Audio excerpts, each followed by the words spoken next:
Hello, everyone. It's Matt from Akuma Mods. We're just kind of doing a Hangout stream. Yes, it's a little early today, but that's because I didn't have late work tonight. So we're going to be streaming a little bit, and yeah, we're going to be setting up some new printing areas and stuff like that. But more or less, it's just going to be a chat and chill session. If anybody wants to join, please let me know, and I can let you guys in there. What's up, non-fam? How's it going, man? Let's go home.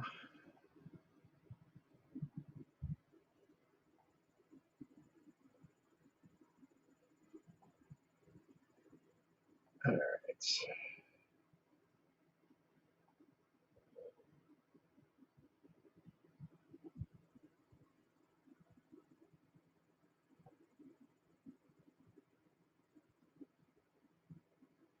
I'm doing pretty good. Just kind of rearranging some stuff yesterday and today. I still need to rearrange some stuff. As you can see, some of the printers are they're not really out of service. I mean, they are, but they're still working. So, um, all right.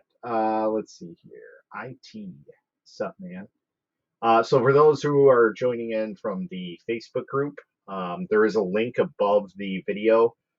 So if you click on that, I can actually see your name. So what's up, 3D print newbie Milan? All right, let me share out this link really quick for anybody that wants to join in. They can. Where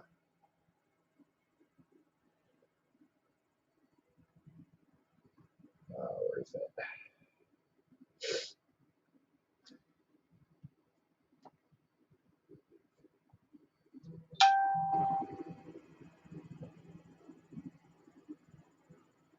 Thanks, Facebook. You're a little bit behind. Oh, that's Darren. Okay. All right, let's go invite, copy the link, and we'll basically put it on a banner.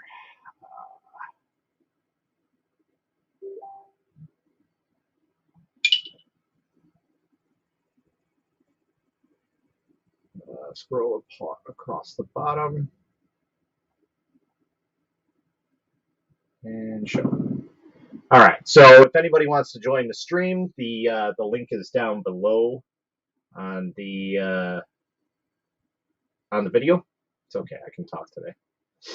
And yeah, pretty much I'll be going back and forth because I need to rearrange some stuff and yeah, things like that. So let's go.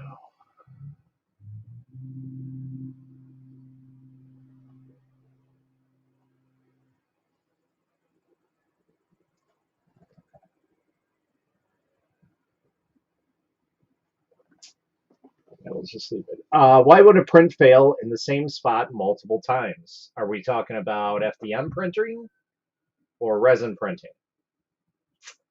If it's FDM, it's possible that your bed dips, and that's the issue. So,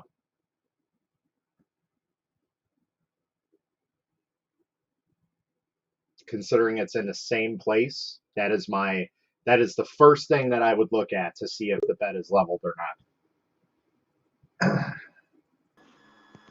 What's up, Denny? Hey, what's going on?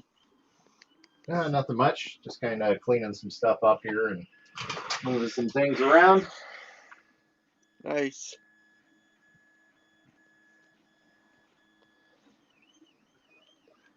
I'm trying to figure out. I have a bunch of 3D prints that I have hanging around. I like to, Tacti prints? Do I know what? Tacti prints? Yes. Yeah. He was thinking about doing some kind of drive where you can donate some of the prints or and donate a empty spool of filament. I like to try to do that. You're talking about the one he was talking about donating to like children's hospitals, right? Yeah. Yeah. So I was actually going to stitch that video. I have it saved. There is something that I believe it's Matter Hackers that does it. Matter Every hackers. year they send out Filament to people, and you print like a handful of models, and they send it off for like the Toys for Tots. So there is something like that out there, but yeah, that's a good idea for sure. Same spot, but it's been printing fine before. So with the with Creality beds, well, really any bed that's not a milled bed, you're going to have issues with warping over time. It's just a natural occurrence. So, uh, who was that?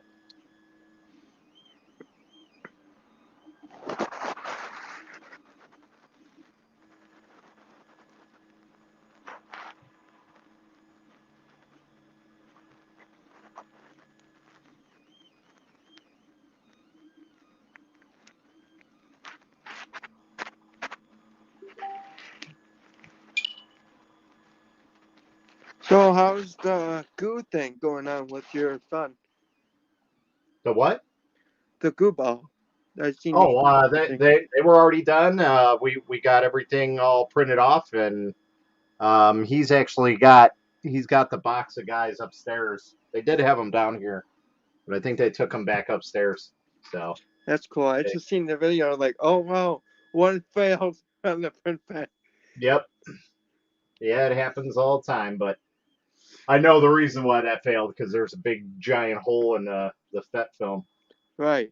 Yep. It doesn't matter how much infill you put in it. It still has a deposit inside of the model itself. Yep. Yeah, and well, with resin, you can't really do infill because the issue is resin will be trapped inside that Right. infill pocket, and if you don't cure it, it will literally try and like expand, and it'll break the model apart. That makes sense. Let's see here. Seen anything new since last chat? Yeah, but I can't tell you what it is.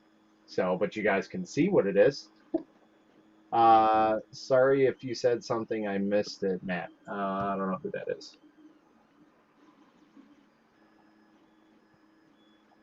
Uh, hello, Iku. How are you? All right, let's see. Where's the group? As long as you don't mention the word giveaway, Matt German won't be here. That's right. He might be on Loyal Moses stream anyways, because I That's think true. he's live right now. Sorry if you said something. Oh, so with warped beds, um, that can happen. Pretty much any machine that's out there that's sub $1,000 does not have a milled bed, so it's going to be prone to warping over time at some point. It's just how it is. So now, is it going to be like something major? Probably not, but the best way to try and find that out is bring your nozzle all the way down to the bed and just kind of roll it over with your hand and see if there's a large gap on one part and a smaller gap on the other.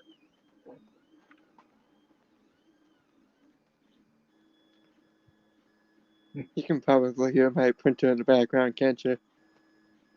The what? Can you hear my printer running in the background? I can actually. Yeah, I I don't hear have. anything. Yeah, it's really quiet though. That's good. Yeah, I have. It's little miniature bowling pins that I'm printing off with clear PLA. Where Uh, are we? yeah, you can hear it. Oh, now I can hear it. Alexa, turn on desk. Alright, can hear. Oh, wrong camera. No, I want to share this out. Oh, wrong camera. trying to figure out how to turn this thing around. I got the Viper, and the layers look amazing. I got it all smooth. It usually prints smooth like a baby. It's good. Hey, don't mind the mess. Ah, have you seen my place?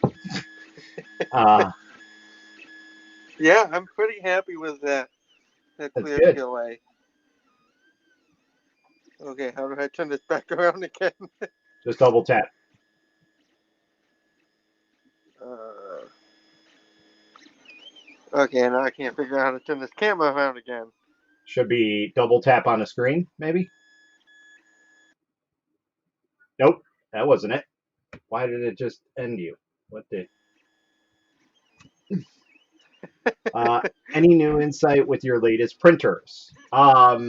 Just the fact There that we I go. need to get the reviews done. That's about it. But no, I'm here chatting with you guys. Uh,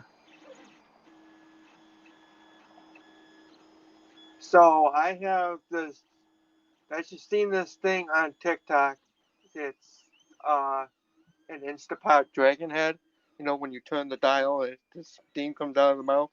yes, I had an idea for the vapor, so I just there you printed go. it. And yeah. That's perfect for that. Oh yeah. I agree.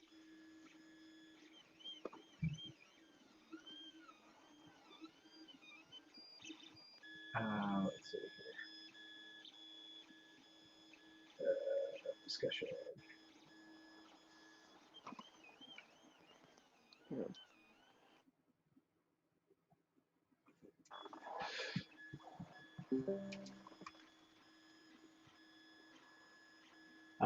Let's see. Got the Z offset on point and all that, and like I said, it's printed every other print flawlessly. Good. I'm glad to hear. That's what that printer is gonna do it.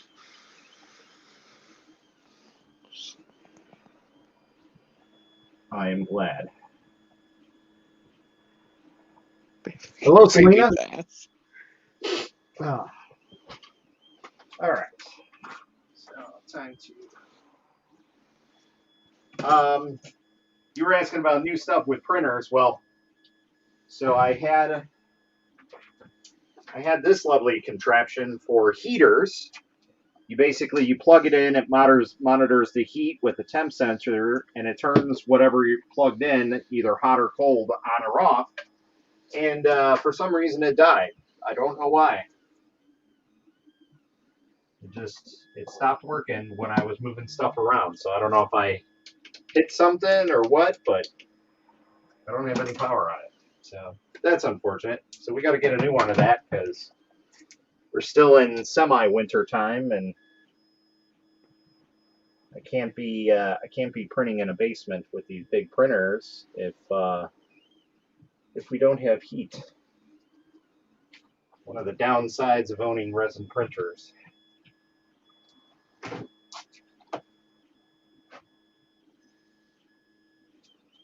Let's see, is this good? I've always had a thought, Matt. You know, Yes. when you're in the basement and it's freezing cold down there, how does that affect the resin when you're printing it? Oh, it'll affect it right away. So resin does not work very well under 70 degrees Fahrenheit.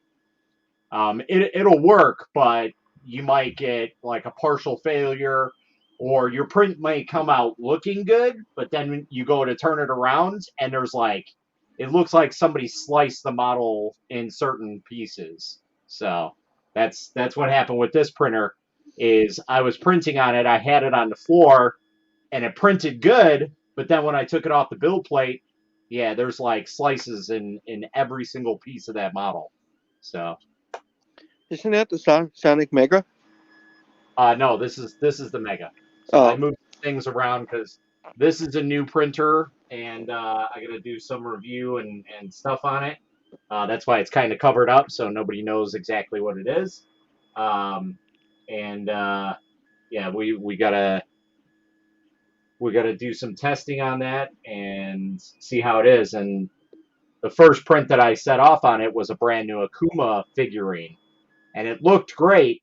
But then when I went to go and remove it, um, I noticed that like the pants, there was cuts in the thigh. So I was like, okay, I'll reprint the legs. And then when I started removing all the supports for everything else, like there were holes inside of his chin. There were dimples and holes all over his arm. So I was like, all right, this needs to all be reprinted. I think I salvaged two parts, which were the smallest parts, of course. So I basically wasted half a bottle of resin on that. So that's fine. That's $20 down the drain. So I first when you were saying that, I thought it was something wrong with your slicer, the way yeah, the I mean it could also been that too because I'll be honest, I didn't do a calibration print on it. Shame on me. I just kind of went off their settings in the slicer and did it that way, and I probably shouldn't have, but so it could have been a combination of it being cold and not the proper settings too. So I need to set up a calibration print on that and get that going so I can actually tune it because I did set up another print on it and I figured okay when I was removing it it was a little brittle. So usually that means that you're overexposing it a little bit. It's too high of printing times. So I brought it down, and yeah, then the print failed. Like it printed the main of the base, like maybe 10 layers, and then it let go of the build plate. So I'm guessing that was another issue. So we'll have to see. Um, I'm glad I watched your video on the review of the Ender 3 Max, and there was a translucent black that you were using on the model from the movie Batteries Not Included. Where can I find it? I actually don't think that they sell that anymore.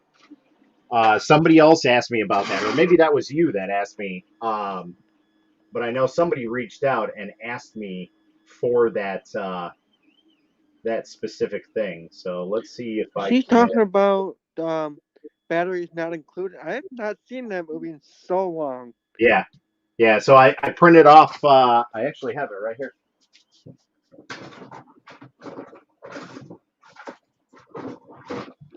I mean, I used to have it, but I don't think they sell that movie anymore. So I printed off the father, I think it is, or maybe it's the mother. I forget Oh which one wow. this is. I think it's the father. But it's like a shiny, translucent black. As you can see on the outer ring, it's kind of translucent a little bit. Now, obviously, this has got like, I think it's 25% infill, so it's got quite a lot of plastic in it. But yeah, it came out really, really nice. It's very shiny, and I dig it a lot. The company, oh, I don't even think I have a roll of their filament anymore. Was it jail? I think I used it all. Let's see what I got hiding up here.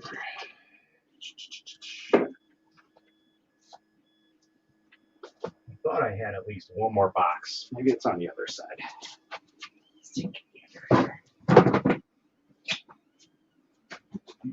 Do. Ah, there we go.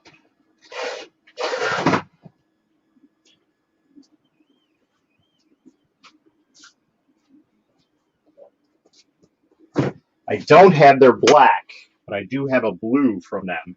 This is the name of the company. Oh So wow. they had a black one that was really, really nice. And I haven't even looked at this one, but it's kind of like a shiny light blue. Silk sky blue, which it definitely does look like sky. What's up, Ben? How's it going? Hey, Nicholas. How's it going, man? Hey, vicious stitches. Stitches in it. All right, let's see here. Let's go to Amazon. Let's get you guys on main monitor. There we go. And let's look up this ridiculous name. That's a long name for a company. Yeah, it is. But it pops up. All right. So they do have black PLA, but I don't think it is the same that I used. I think this It is just doesn't look regular black. translucent. And of course, they don't show like what it looks like. Yeah, that just looks like regular black to me. And there's matte black. So they might not even sell that filament anymore, which sucks because that's a really cool filament. So they got matte black and then black.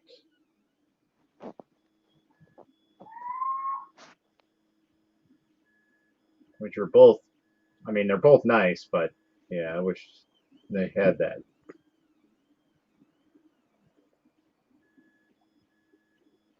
That's too bad.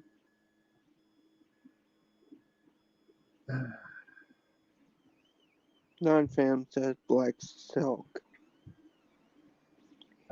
Yeah, I believe it's black silk. Um, I want to say it had a specific name on it though, like Starry Night Black or something like that. I could be wrong. What's up, Ben? What's up, Robert? Yeah, it was me. Okay. What's up, Vicious? On Amazon CA, there's more choices. Oh, lucky you guys. So yeah, if you find it, I know it's not regular black, and I know it's not flat or matte black. I know for sure it's not matte black, obviously because that's shiny. But yeah, I want to say it's like shiny silk black. Let's look at Amazon. You know what? Let's just look at filament and see if we can find it somewhere somewhere online.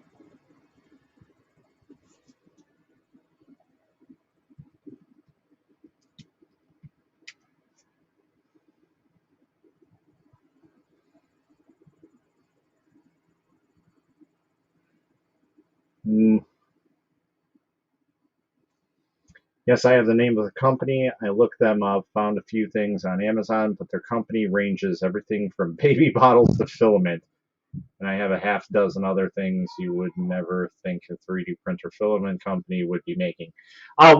So here's another strange thing. So when they sent me that roll of filament, they wanted to basically like do some promotion in the group, and I said that's fine. I've worked with you guys. If you guys want, you can send me a roll of filament. They said sure.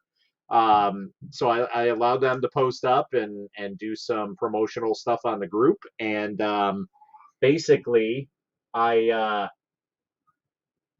let me remove that. Hold on. What's up with Danny? Um, anyway, so I basically let them do what they need to for promotional stuff in the group. And the guy reached out and he's like, "Hey, I sent you a roll of filaments, and then I sent you two printers." And I'm like, "What?" So apparently they make printers too. And what's strange is it's the i3 printers. And I think they're return printers because they look like they were open boxes. Now I haven't checked them out because I haven't had time. And they're sitting in this pile of printers. There's about 14 printers there, and yeah, it was just kind of weird. So I'm wondering if they actually make printers and filaments for other companies. So all right, here's back. What's up, man? You know what? That's weird. I can't hear you. You Dang, can't hear I me. don't like this phone. Hold on, I'll be right back. Yeah, this is very strange. I'm kind of miffed about it.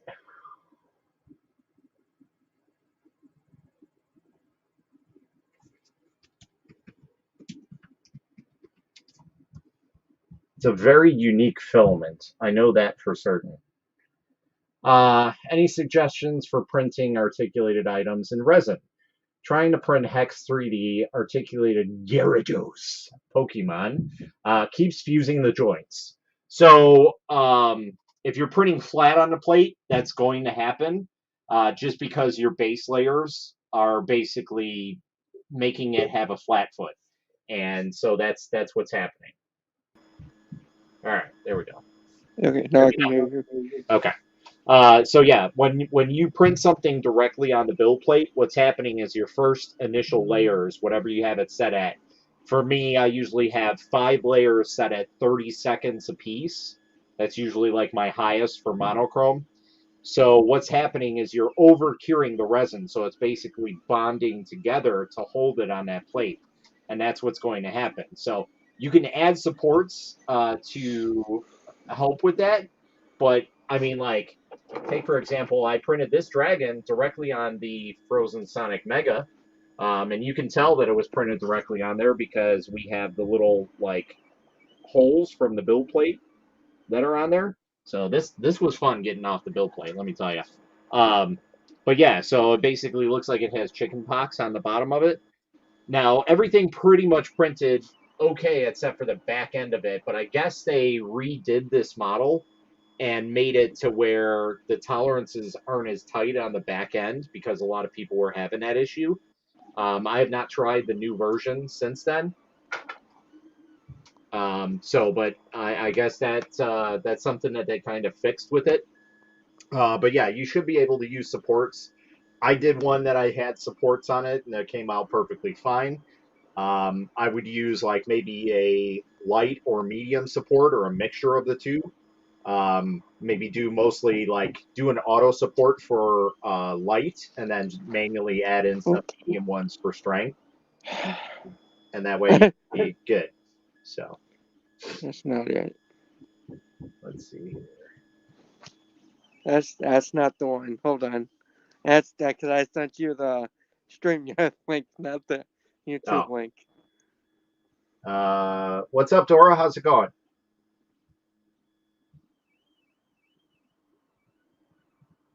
Uh, Dora Ding in the house. How's it going over there? You guys still on remotes over there? I know they pretty much shut down Shenzhen for the week, Yeah. so that's going to be fun.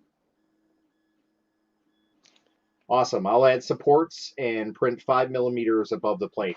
Yeah, try that. See if it works. But the other thing is, as I usually say, have you tuned your exposure settings? As I was just talking about this, I did not tune my settings, and I already had 2 failed prints. So we're gonna stop that right now. We're gonna do uh, an exposure print on it because I don't want to have any more failures. So. Um,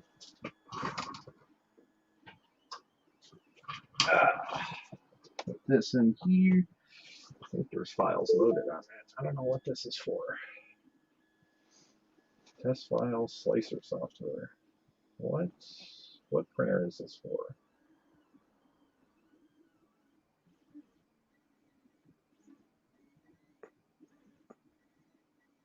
I don't know who's. Oh, that's for the calendar. Okay. So yeah, we can't use that. That's the calendar drive. Okay. So let's go ahead and grab a new drive. Drive, let it drive.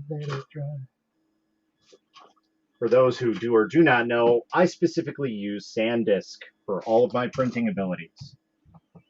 And I always swap out the SD cards or USB drives automatically once I get a new printer because I don't want to deal with any issues while I'm printing. I thought they were tuned. Maybe need to do another test. What's your favorite one to do? The favorite one that I like to do is the Frozen, and they actually released a version 2, which, I mean, it's pretty much the same, but it's got a little bit more coverage around the entire print. So I mean, it's not a deal breaker whether you use version 1 or version 2. They're both going to be very easy to read, and they're very quick tests, like probably 15 minutes at the max. So that's what's really nice about them is they're quick, they're easy to read, and you can probably have your resin tuned in within 40 minutes, I'd say. Uh, what I usually do now is I set up all my printers as 30 for the bottom exposure, and 2.2 for the normal exposure. I throw it on the machine and then basically tune down or up depending on how it is. And if you need help, you can always hit me up. I can teach you how to read stuff. So let's see here. Now I forgot what I was doing. Yeah, and I can't even show you guys how I slice these files because I can't show you anything about this machine. So, oops, as I just close out the window.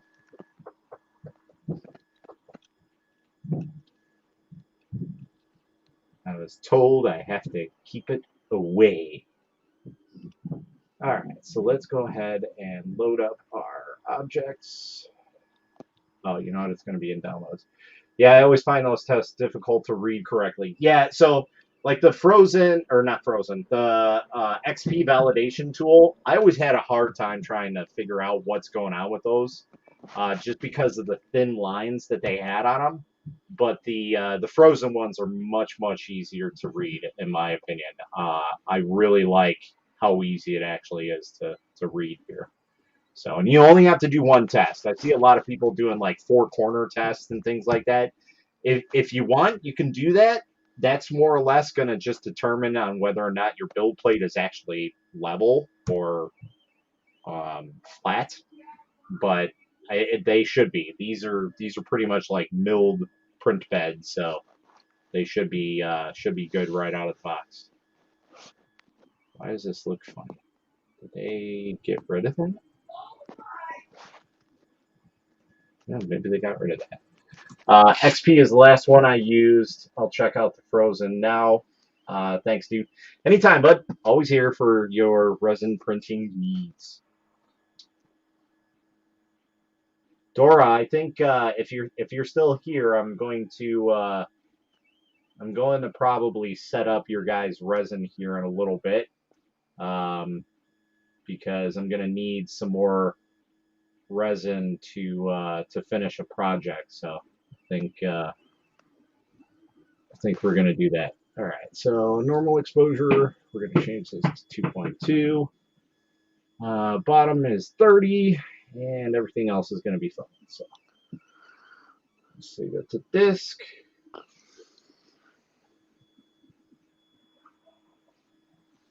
All right. Not sure if you're seeing the link I sent you, Matt. Where? I believe it should be in the private chat. Oh, okay. I see.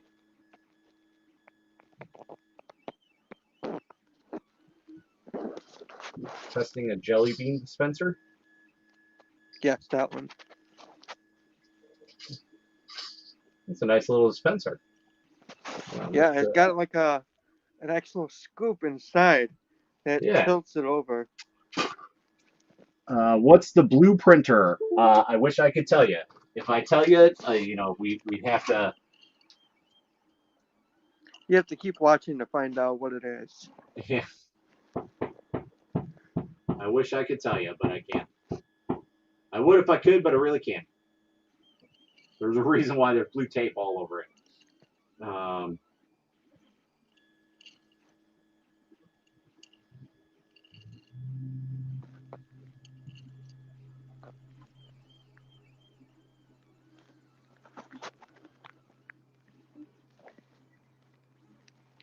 Well, that's kind of cool. This has got a lot of cool setups on it. I like this. Tells me a lot of information on it. All right, let's take a look at this and show everybody what we got here. Video capture. Let's take this off. Take that off. Take that off. And let's go here.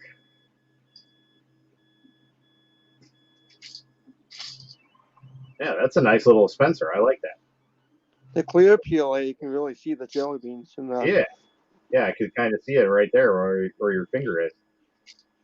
And right where that line is a little bit, that's where it was under extruding, and then it came back towards more of the top, and that's when it came out. That still came out pretty good, though. Yeah. Yeah, that's a nice little print. I dig that. It looks nice. All right, let's see who was asking about that. That was an 18-hour print. That's not too bad, actually. Yeah, it's not too bad. Ah, really? Yes, really. Yeah, Clint, I my can't tell you. nightlight turns off all the time by itself for no Oh, reason.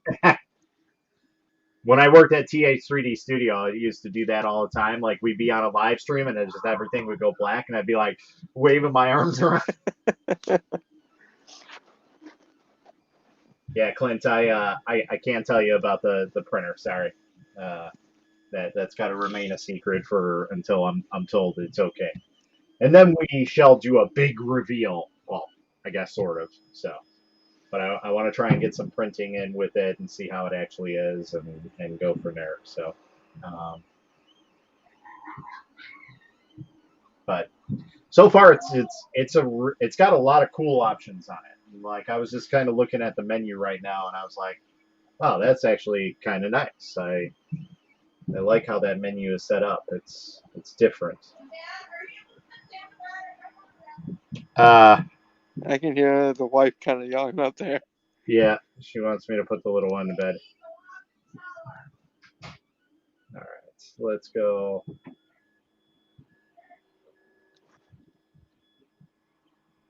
Main monitor. Oh my god, really? Again? Yep. All right, I will be right back, guys. I'm going to go put the little one to bed, and yeah, I'll be back in like a minute or so.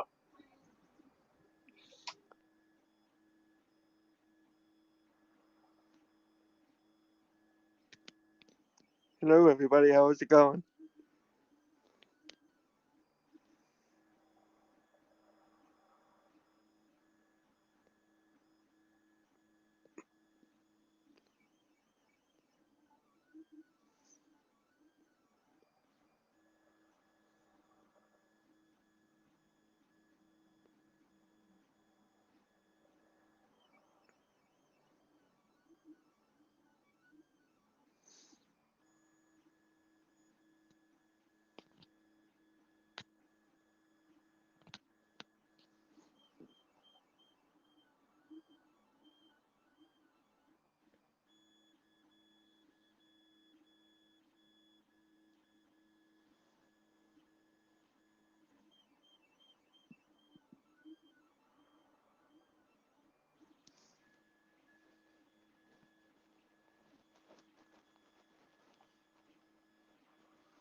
Making sure my print's okay.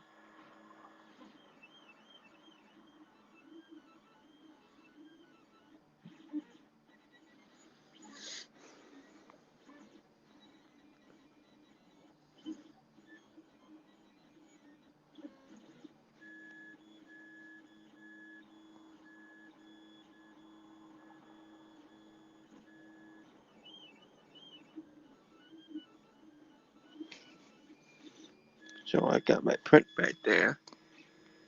Hard to see. That tiny little light. Right there is my Lab ZT Boy printer.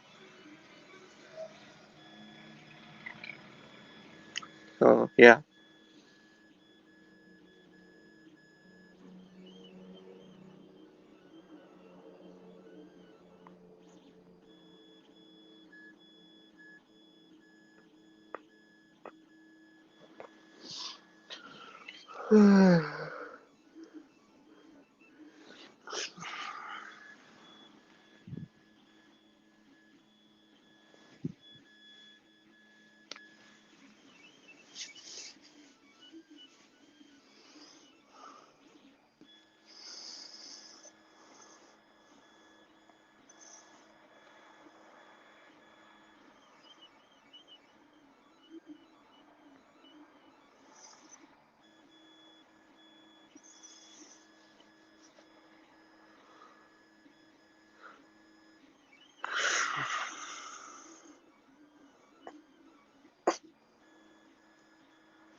Here I come to save the day, 'cause Mighty Mouse is on the way. And I'm back. All right.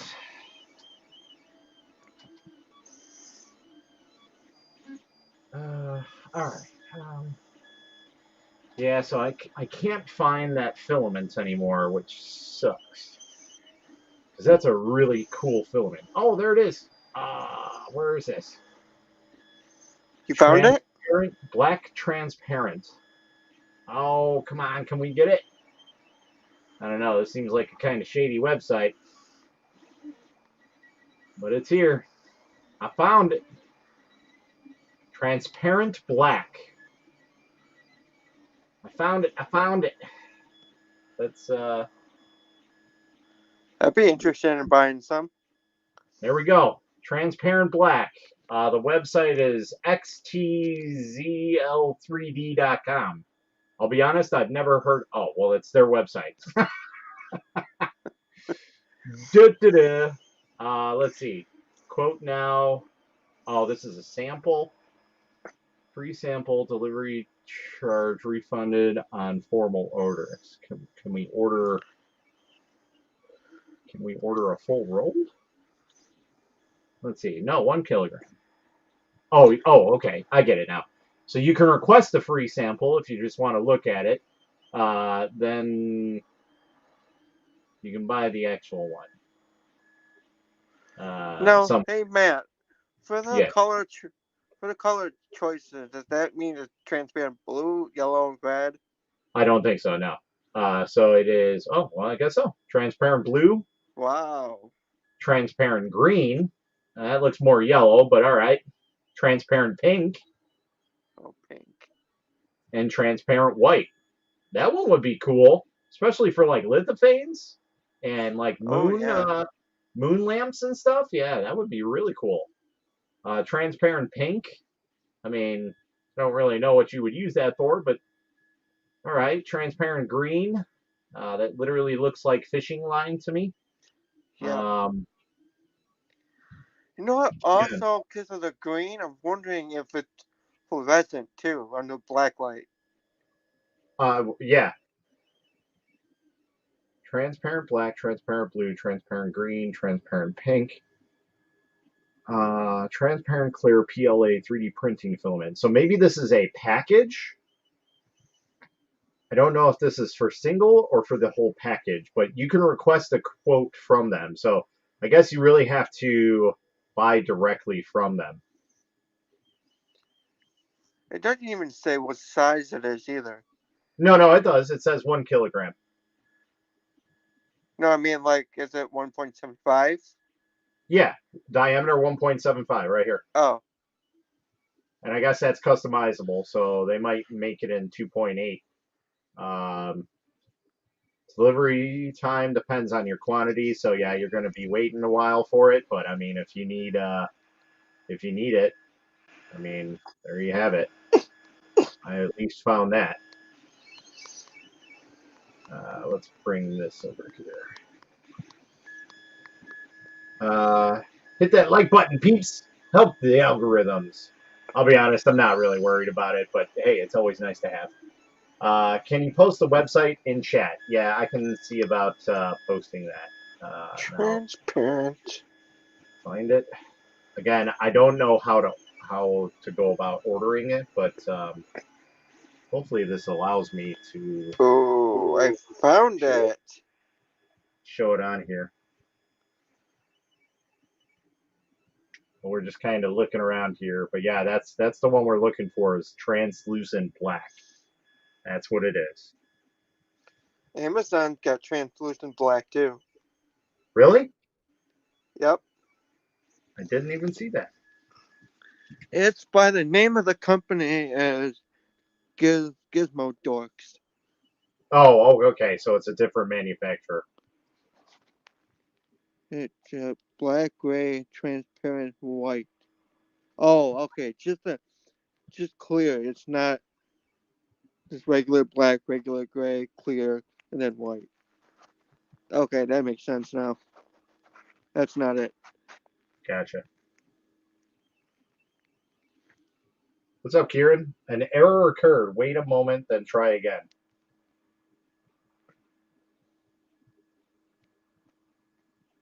Okay, yeah, so apparently it doesn't let me post to Facebook, but hopefully it showed up in YouTube chat. I don't know if it did or not.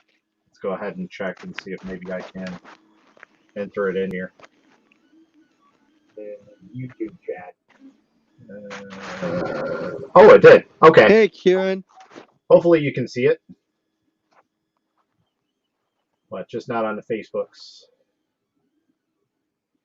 All right, so we're looking for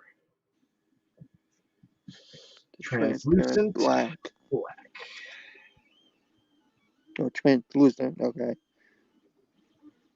Yeah, posted in YouTube chat. Cool. See, and then they have printers here. This is literally an ANET. That's what this is. This is an ANET ET4, 100%. I have this printer sitting right here. So that's not what I want. Though. I want your That film. looks like a different model than one mine is. Yeah, so everybody changes the stuff. Just like the Anycubic Viper and the CR6 SE, they're literally the same exact printer, but they have different things to make them their own. Hey, there, peeps over in YouTube. Yeah, posted in YouTube. All right, cool.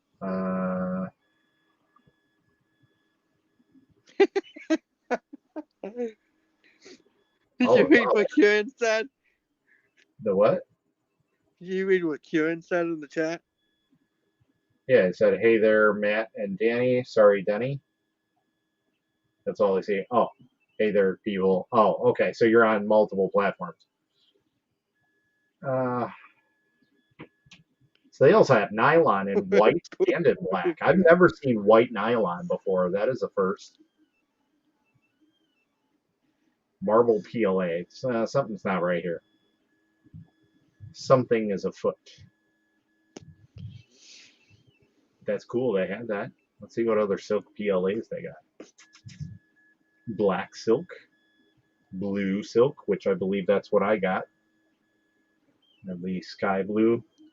Oh no, maybe it's this one. Yep, it's this one. Yep, that's the one. Looks like the one you got. Yep.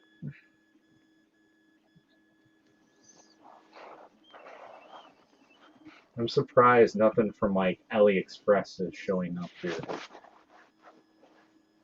Fishpond, Facebook, You Buy, Big Mart.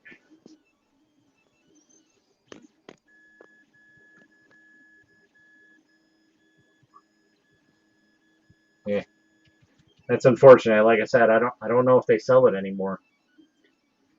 And the other strange thing is that their packaging is like Hatchbox, which makes me think that eSun is their maker.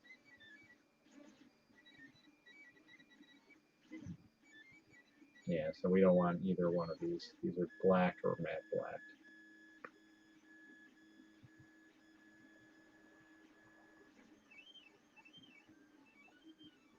There's more there. Oh, somebody said Amazon.ca.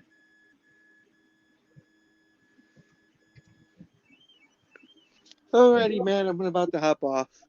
Alrighty, sir. Well, thanks for stopping in and chatting. No problem. Take care. All right, you have a good one. Bye. Where are we at?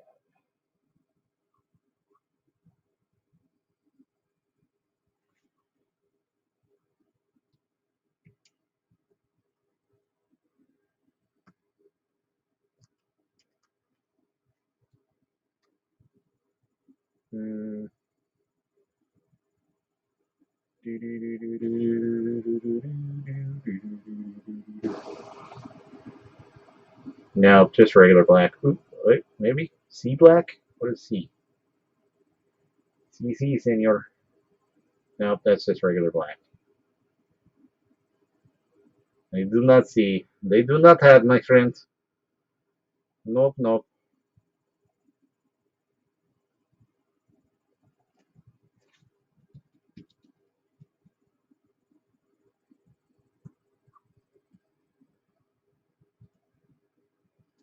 Let's see if ESUN has any.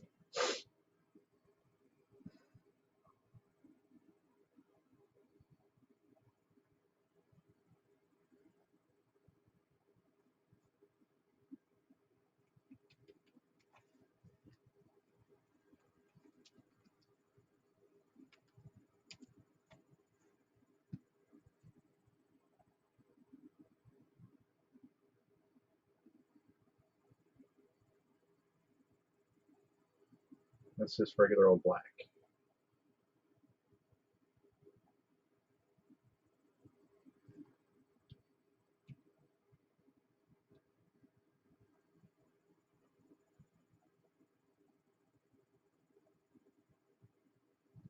I loved you, but current service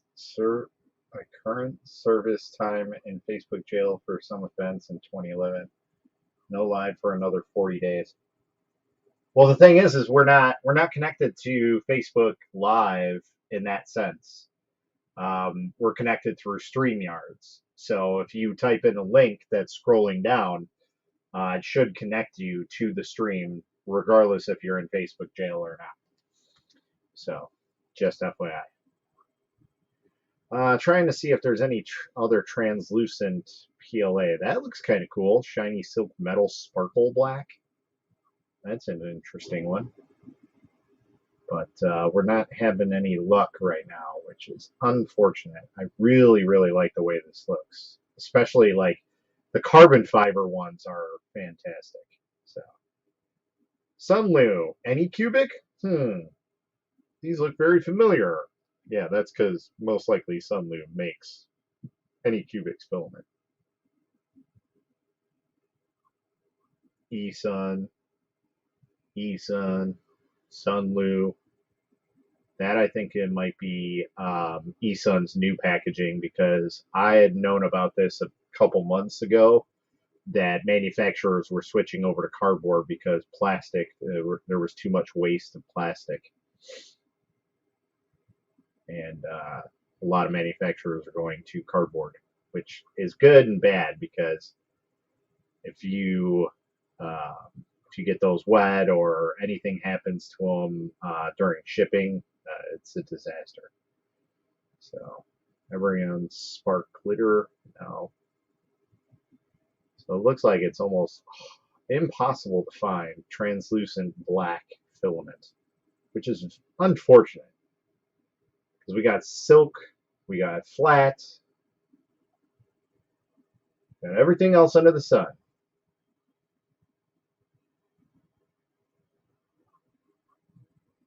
Oh, we got 14 people on here? Wow, that's amazing. I'm blown away.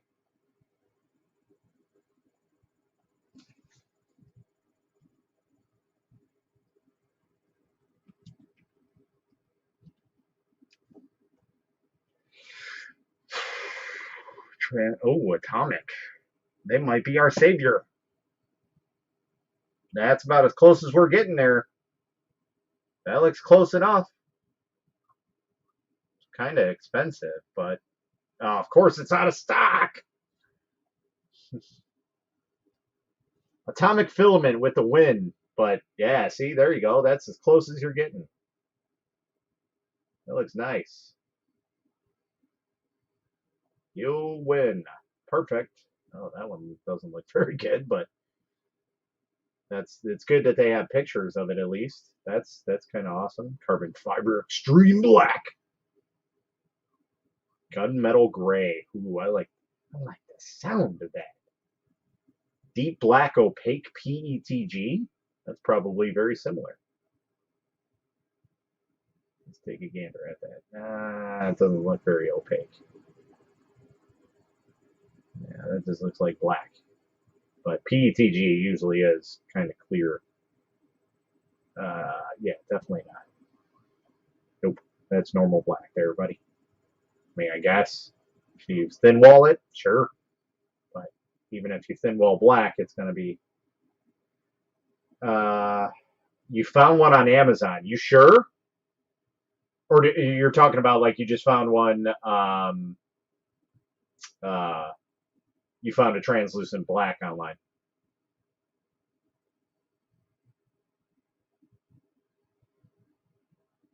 You can just put a name in there and we can search for it. Oh, maybe it's Hatchbox.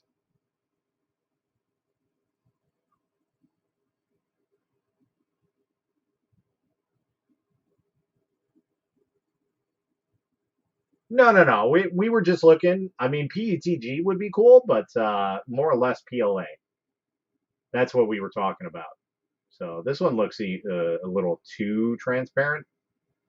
So we want translucent. So we don't.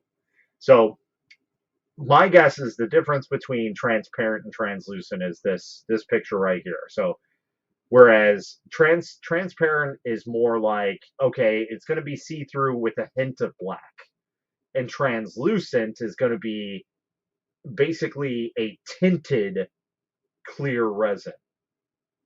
Tinted. So thinking in terms of like window tint for a car, you have like your normal window tint that everybody has out of factory that's just lightly tinted on your back windows.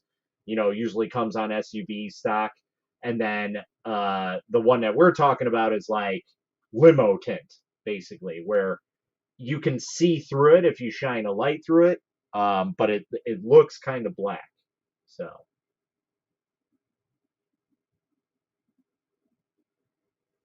was PLA. All right, cool. Uh, 1 kilogram. What is this? WYZ Works. Oh, you know what? I think we came across this and I kind of skipped over it. But that's another one. That's not too bad. 22.99. It's definitely trans. Well, it's kind of what we're looking for, but this looks more. This looks lighter. This doesn't look as dark. That's like 20% window tint. You want to look for something like that. Like that's kind of nice. But that's Filament PETG, huh?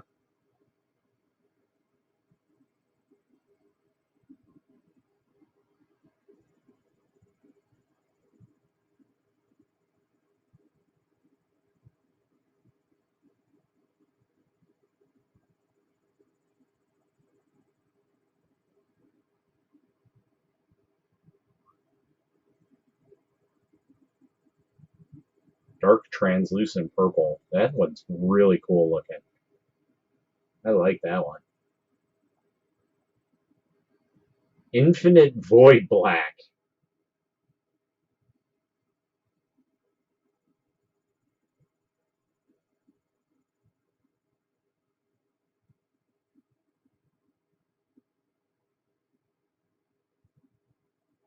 So it's got kind of a texture on it.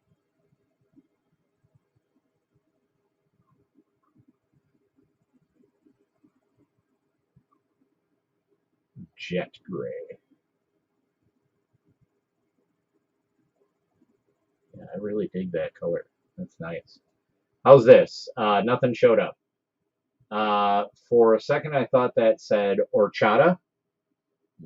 That sounds good. Tacos. I'm full though. I had corned beef for dinner, so I don't think we're going to be making a taco run tonight. Ooh, that's a nice one too. So is that blue. I like it. I like it, Bobby. I like it a lot.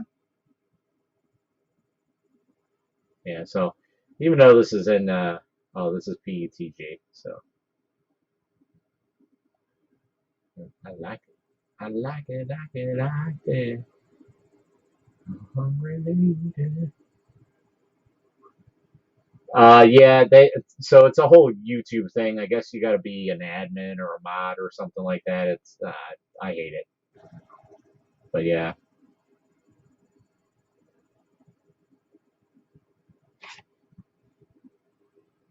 no worries. Laugh out loud. Three. I don't know what that is, but sure.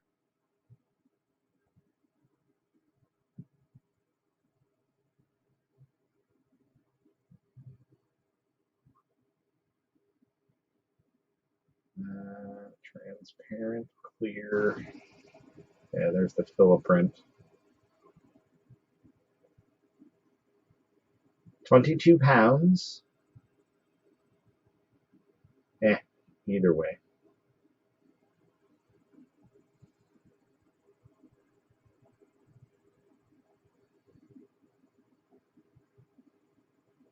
Mm-hmm.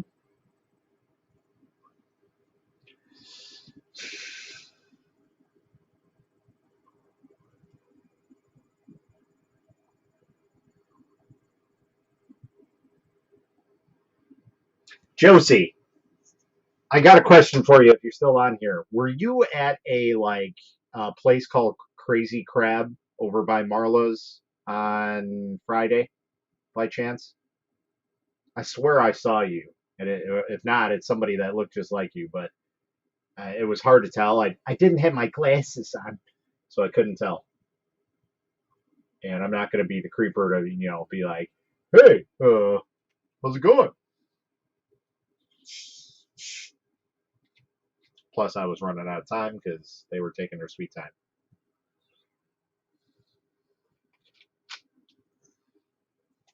By the way, if you guys want to, go ahead and share this out, and yeah, we could get some more people on the stream. Uh, look up WYZ Works POA 1.5. Yeah, I think that's the one that we were just looking at not too long ago. I'm pretty sure of it. WYZ Works.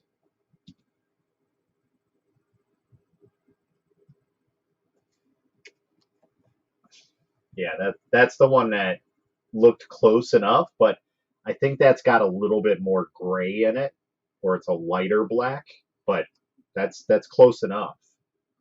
So if you're looking for something like that, and they have it in 3 mil, that's pretty cool. Sorry, that was supposed to say PLA. I understood. And found it on Amazon, but like you said, guys brought me that one up already. Yeah. But that's kind of cool that they have it in 3 mil because a lot of people don't even carry 3 mil anymore. Let's see if we can do. That's very strange because it's like they are 3D printing, hydroponics, LED light, decorations, appliances, recreational, and home goods store. Printer parts. Oh boy, let's see what printer parts they have really quick. Oh, that's not too bad. That's just God, I can't even think of the name. The tape, Kapton tape, um, SD card modules, motor, stepper drivers, A4998, 988. Sorry. All right, so let's take a look here.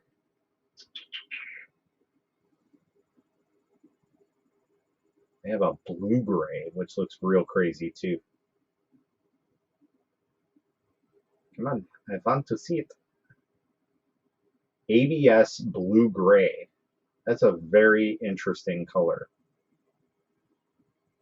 It's almost like black.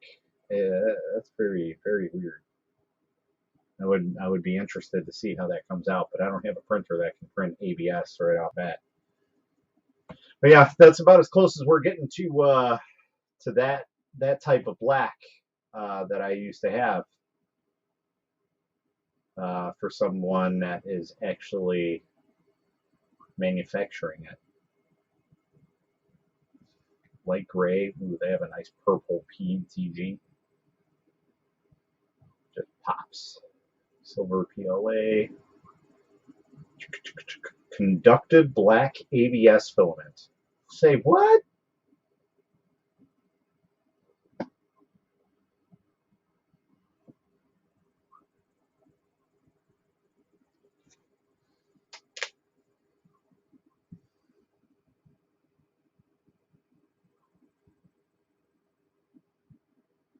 I know I'm live right now. Thank you. Thank you, Captain Obvious. Captain Obvious.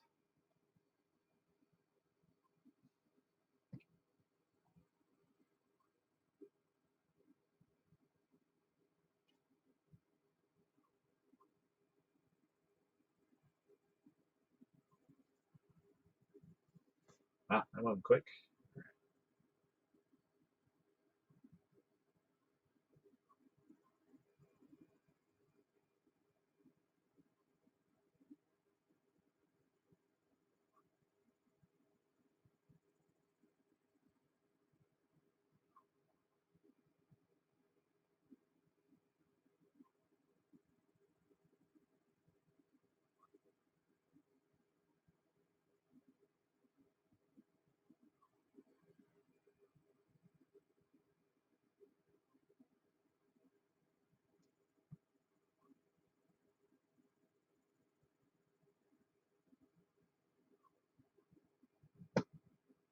All right. Well, either way.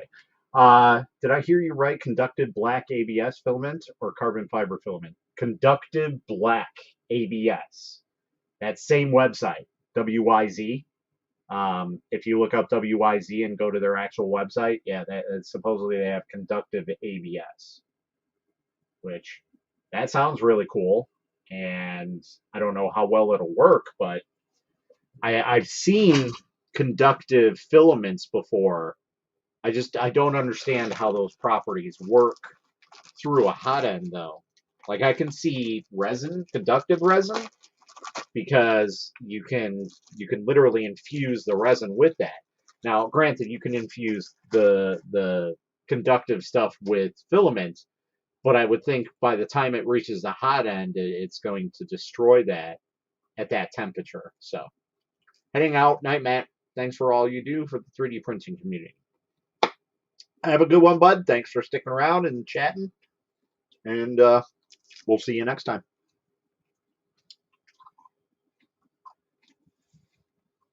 All right. I need to get a printer or two in there. That's going to be fun. I think we'll put the two small ones.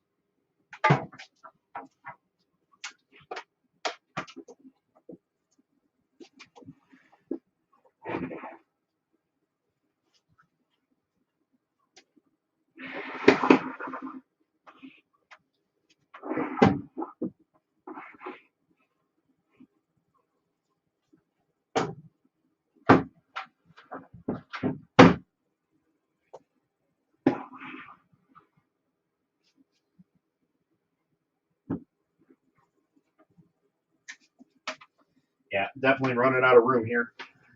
This is no bueno. No, no bueno.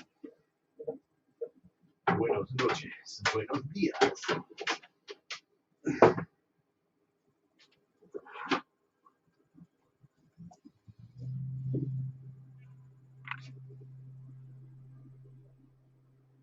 think the test print is done.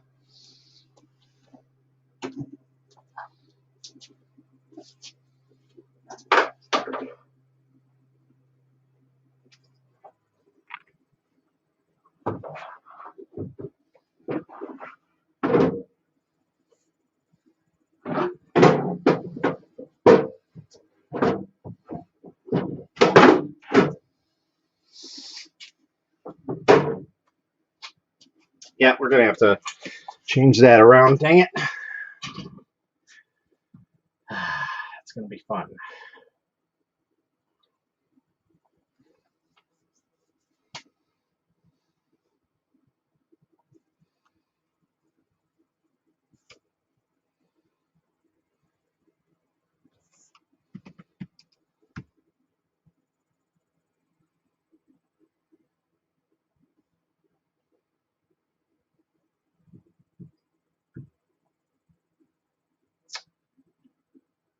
Let's see here.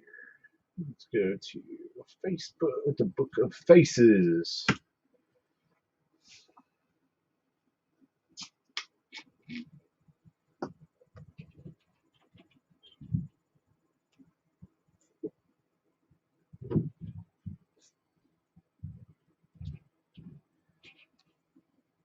Oh, excuse me.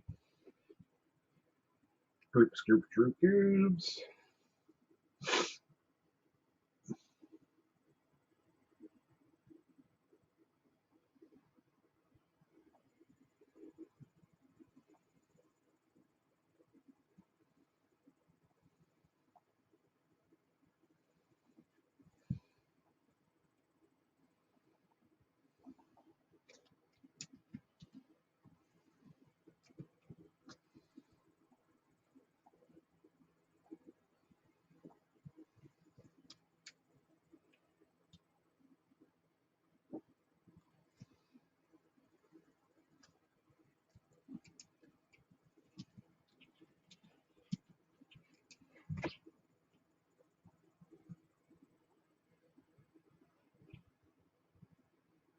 Whose group is this?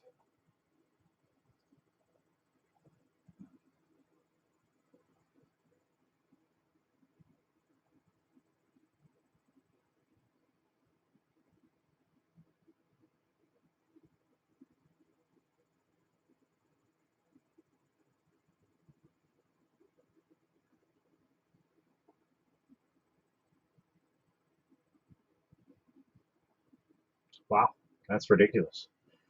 All right, I've got 6 printers, and it's tight for me. But do you think you have enough?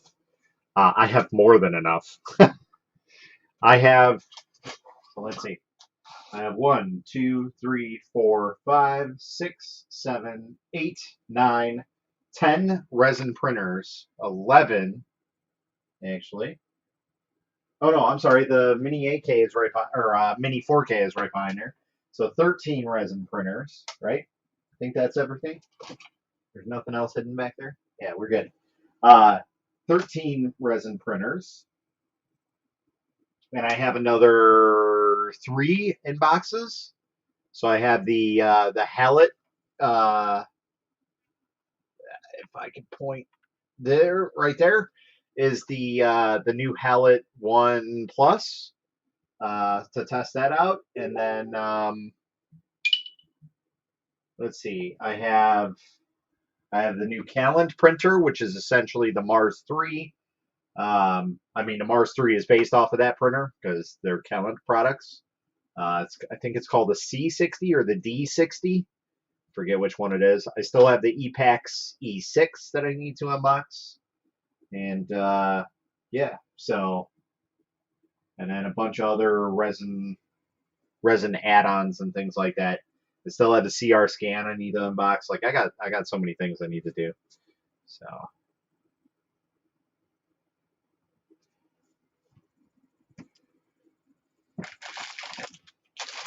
too many things, not enough time, and super procrastination all rolled into one.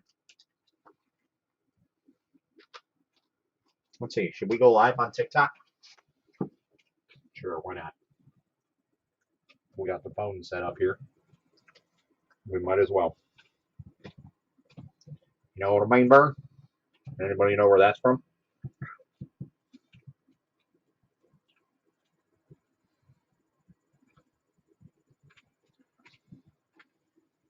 So technically I have one set up, and that's the Anycubic Viper. And that'll probably be the printer that stays. I have an Ender 3 that's modified with a chocolate extruder. And then I have probably 13 FDM printers still in boxes, maybe more. So here, let's see. 1, 2, 3, 4, 5, just 5 right here in this stack alone. And I have 6, 7, 8, 9, 10, 11, 12,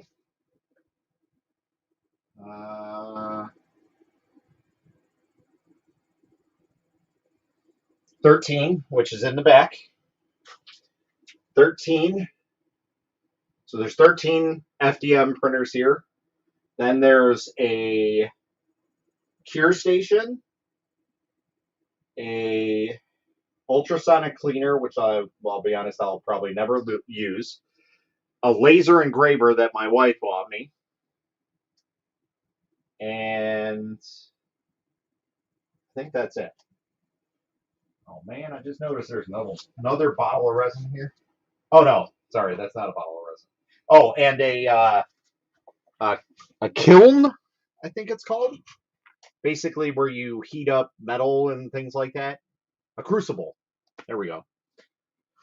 So there's a crucible over there too to test out and see. Then I have the CR scan. I have another tool for the GK1 that I need to test out. And then I also have a chocolate 3D printer as well, that's like a $2,500 printer.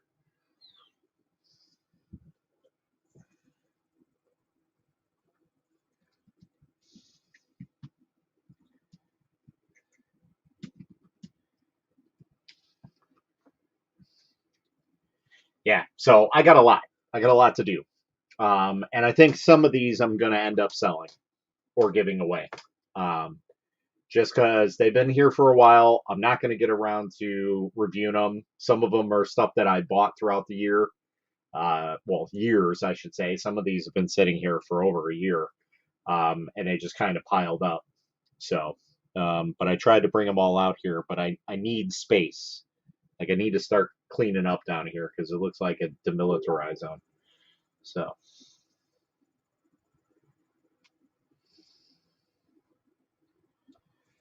All right, let's take a look here and see if we can.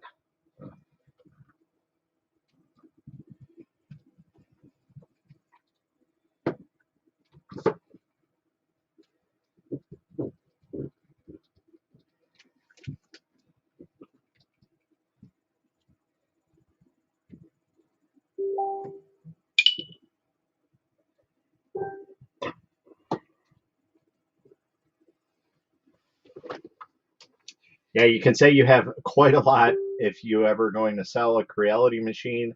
I'll make sure I keep watching the channel so I can try and buy it. The Creality machines that I usually get now, excuse me, are the resin printers. I haven't really asked for a filament printer in a long time. The Under 3 that I got was given to me by them, but it's usually resin printers because they know that that's what I mostly do. So pretty much any new Creality resin printer, like the Hellet Light is right there. That's the big one. Um, that one I've had for a couple months now. I just got in the Hellet 1 Plus, which I don't even think is released yet. So, um, yes and no. Is it possible to put magnets inside of a resin print while it's printing? Yes. The only thing is you will probably have to glue it on there. You will need some fast setting glue because what you can do with most resin printers is stop them, and usually they raise up if you do a pause function. But you don't want to have it sit for too long. You want to kind of like hot swap it almost. You don't want to remove the build plate. You definitely don't want to be doing that. And try and do it that way. But that's your best bet. The simpler solution would be to create holes in the model where that that magnet needs to go, and then um, place them in after the print is done, and you can fill that section with resin and cure it. As long as you have like a UV flashlight, like one of these. This is a UV flashlight. So, um, yeah, you can use that to cure it. Like I use that to bond prints together. I don't need glue. I just use uncured resin. I take a paintbrush, kind of put it on there, and that's what we do. So, case in point, right here. Like this is something that I use today. So it's got some resin left on it. So, but yeah, that's probably the easier thing to do in my opinion. Is just let the part have a hole in it, and then you can fill it after the fact and sand it down. Um,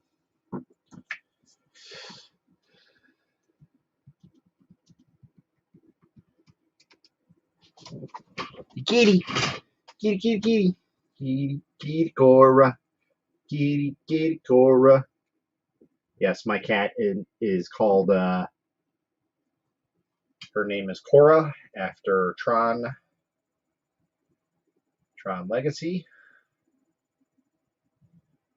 That is a much better idea. Thank you, sir. Yes. So when you do that, like let's say you had a hole this big that you needed to fill. Okay. Obviously, you put your magnet in there, and then what you would do is you'd fill a little bit inside the hole, cure it, then fill a little bit more, cure it, like just kind of do it layer by layer by layer. So you making sure that you're curing it properly. Hi, little one. Nope, scare away.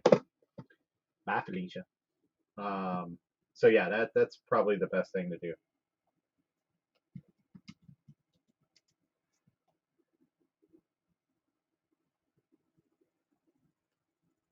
Hi, Spring. How's it going? What's up, Dan? How's it going? You know where to find me. Yeah. So I already have a couple people asking about that. Um, but I think at least four of these printers I'm probably going to end up just selling. First off, they're way too big of a printer to have here. And then secondly, I don't have the time or the room to set them up because they're CR10 size. So like I know for sure I'm looking to offload the ANET ET4, the ANET ET5. I don't know if that's a regular ET5 or it's an AT5X. I think it's an X. Um, Probably the same Smart Coreception. As much as I think that would be a cool printer to build, I just don't have the time or the patience to set it up right now. And again, I don't have the space for something that big. And even more so, I have a printer upstairs I need to get to for a buddy of mine. It's a CR10 S5. Now, if anybody knows what that is a 500 by 500 by 500 printer. And the box that it came in is probably like the size of five of these boxes.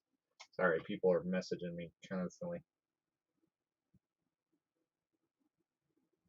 So yeah, so that's gonna be fun.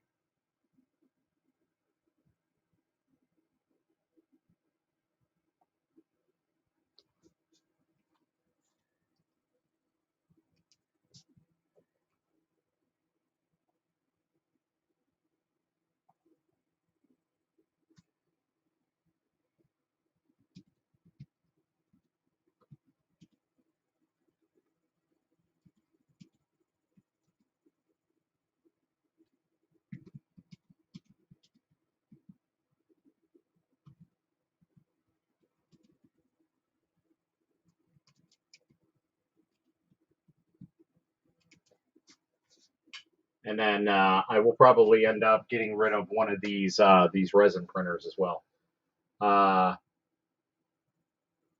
Yeah, the Sane Smart sounds fun. Absolutely. And that's one of the reasons why I wanted it because I was always into the Core XY printers, and that's probably the better one that was on the market. I mean, I don't even know if they make it anymore. That's how long I've had it.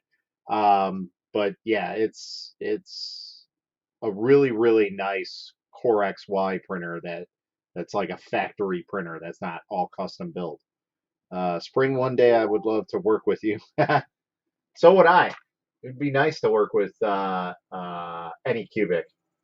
Broke my head all day trying to solve a problem that didn't exist. Simple quarter turn on that piece, and that was it.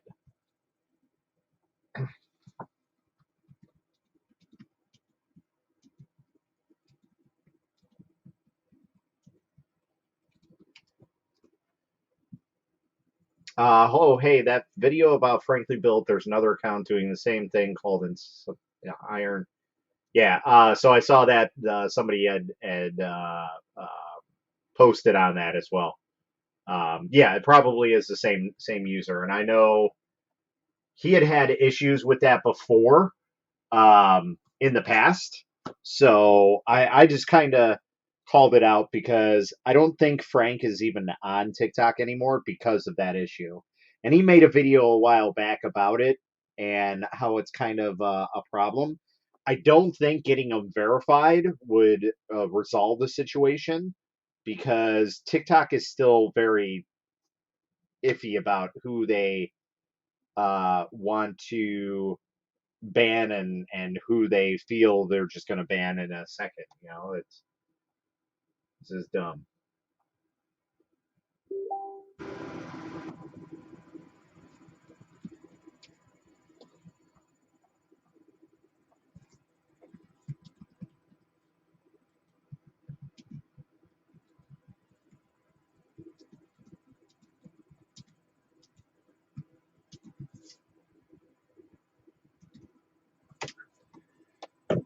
This isn't the not the first time it's happened to him. Yeah, yep. I know it hasn't been. Um, he's talked about it several times. I am loving the Voron, and it is making me want to get the Hypercube back up and running. And Loudmouth chimed in on it too. I took.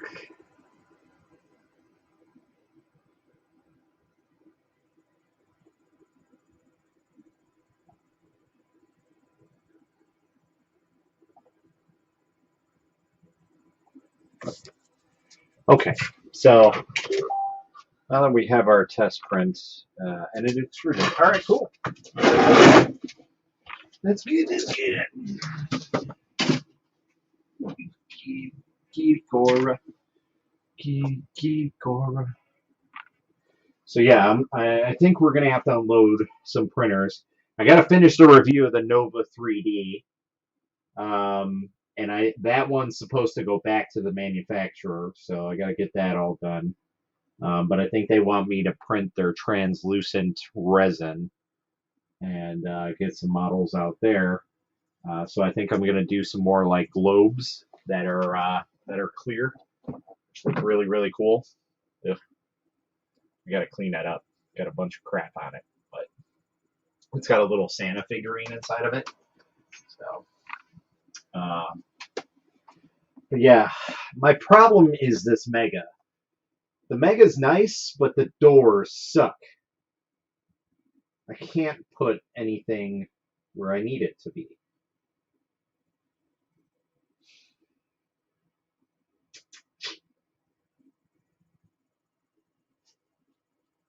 Maybe I can put it next to the Mega. Maybe I can take these two out and swap them. Swap these two. So,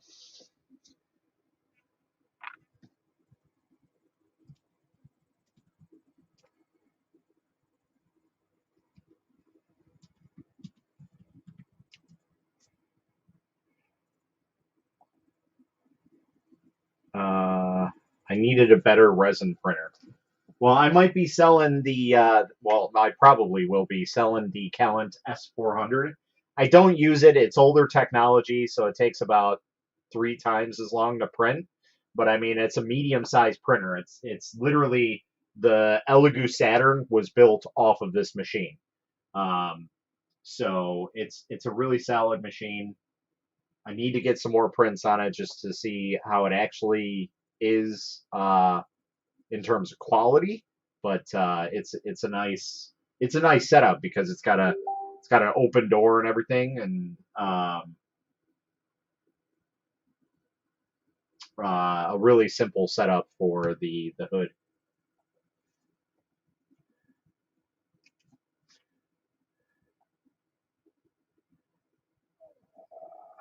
Going to look for an upgrade in the near future. Well, that's good. I think we're gonna pop off here in about a half hour, so that's 10 o'clock my time. That'll be a 2-hour stream, pretty much. So I think that'll be good enough. We're gonna pop on TikTok here. My life be like.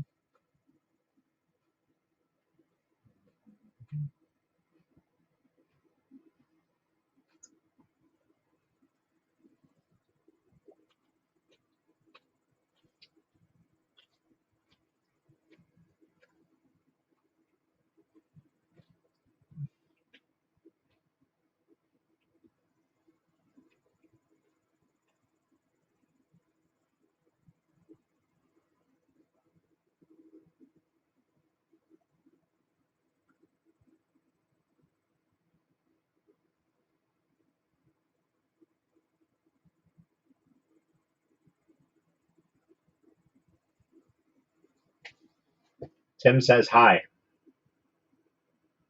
Tim says hi. Like Tim Hoogland? I'm trying to switch this around. And I'm dumb. I don't know how to do it. They switch some of the things around here.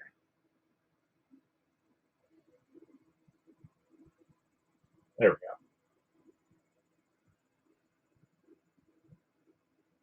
Yes, my boyfriend's. Well, I didn't know that was your boyfriend's. I'm also on YouTube, I'm on Twitch, I'm on Twitter, I'm on Facebook, and I'm on the Facebook group too. So I know where you are, good sir. I will either grab your leftovers or pick your brain. I don't think you want to pick my brain. It's useless. Well, that's good to know who I'm talking to, though.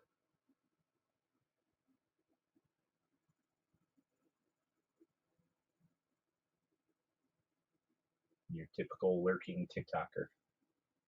Well, tell Timmy I said hi too. I was trying to get up there to hang with him one of these days, but I just trying. Not enough time in the world.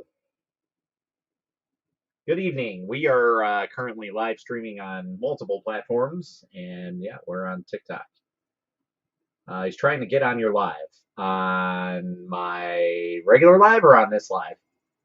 Does he even know how to do TikTok? I mean, he is kind of an older guy now. Sorry.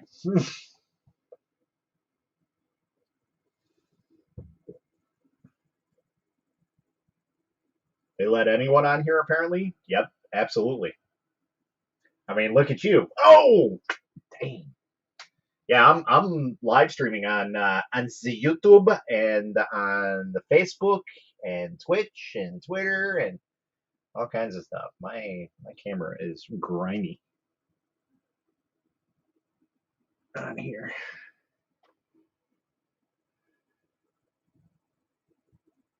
Ooh, that's just made it worse.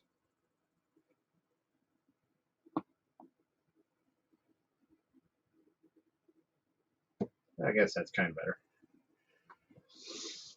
What's up, guys? How's it going? Thanks for the invite in. It's actually it's a trick. Ah, Dan. What's up, Dan? What's up, Dak? I am over here now. Let's see if I can co-host on here. I can invite. Ooh, I can invite Joel.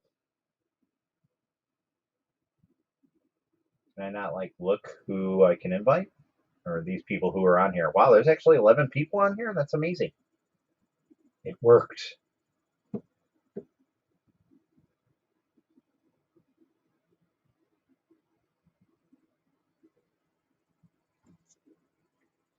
Let me see if I can find him. No, I don't want suggested hosts. I don't care about these people. Let's see if I can do this. Manage. Nope. Why is it not letting me have you on the live? It does not like you.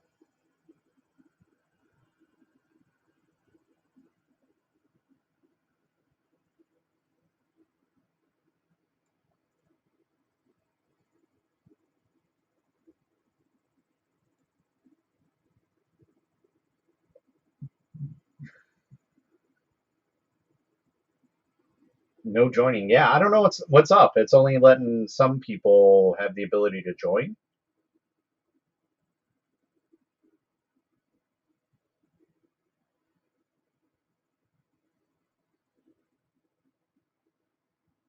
Maybe you have to have over 1,000 subs.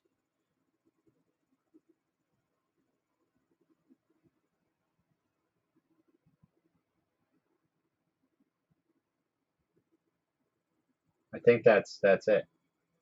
It only allows people who are over 1,000 subscribers on here.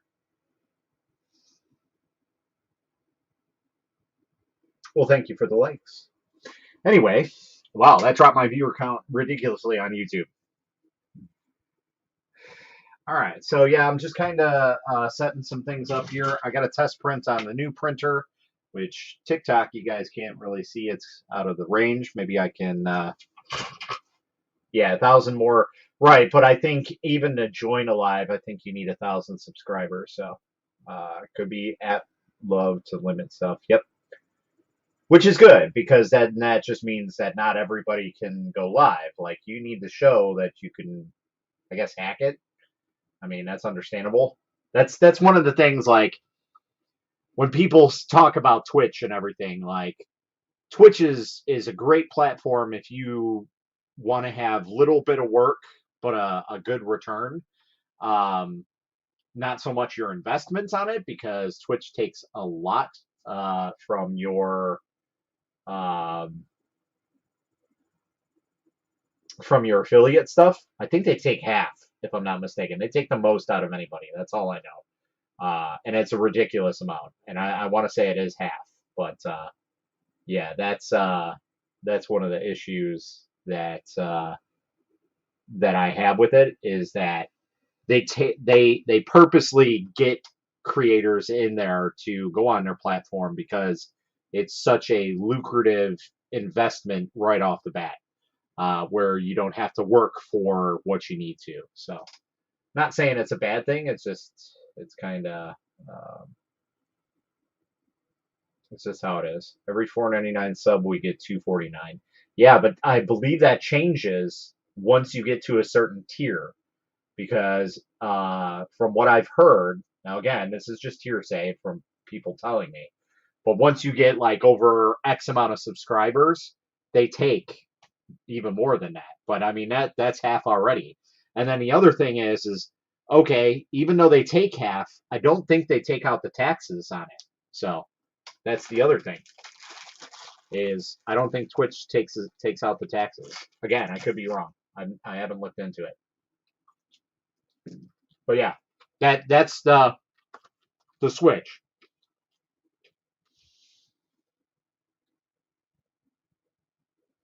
Yeah, exactly. So in reality, you make 2.49, but at least here in lovely Illinois, we're probably making $1.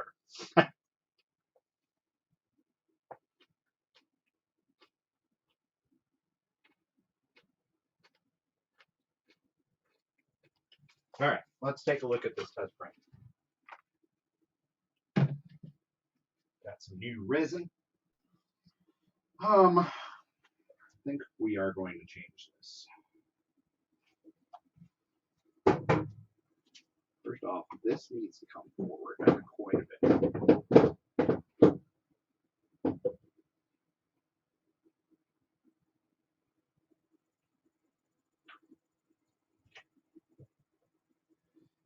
Camper's killing me.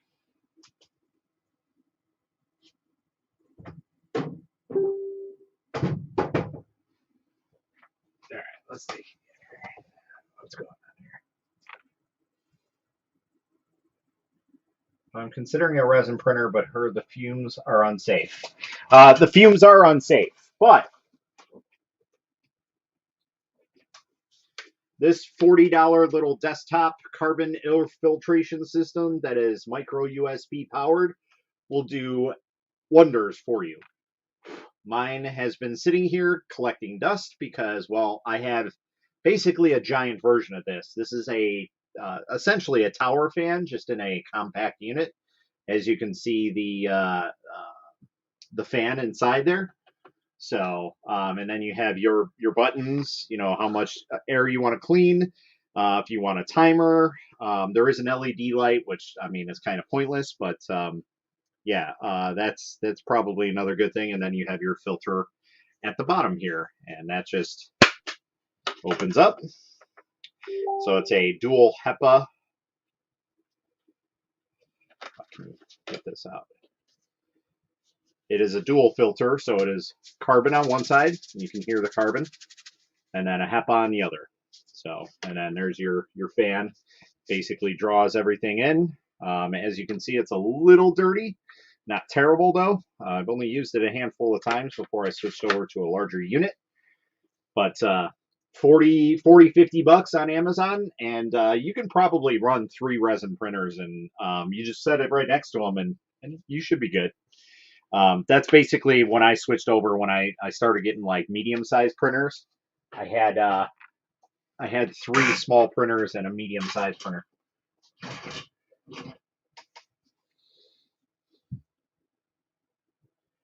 So that would be all right to run in my basement. Yes, the only thing you have to worry about is temperatures.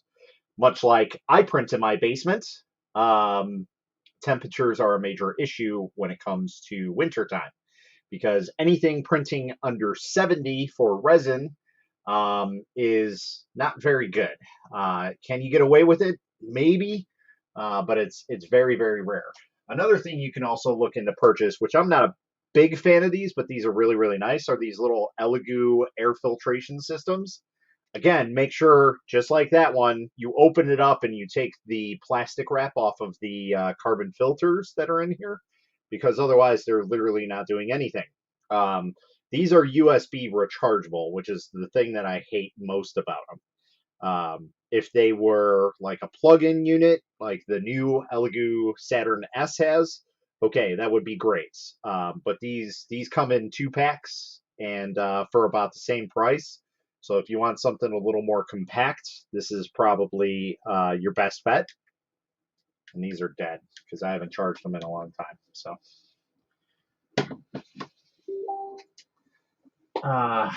it's a test model that comes pre-sliced. Gotcha.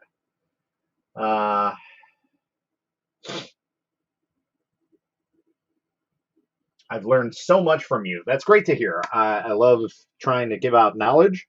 And, in all honesty, I try to put out correct knowledge if I can, but obviously I don't know everything.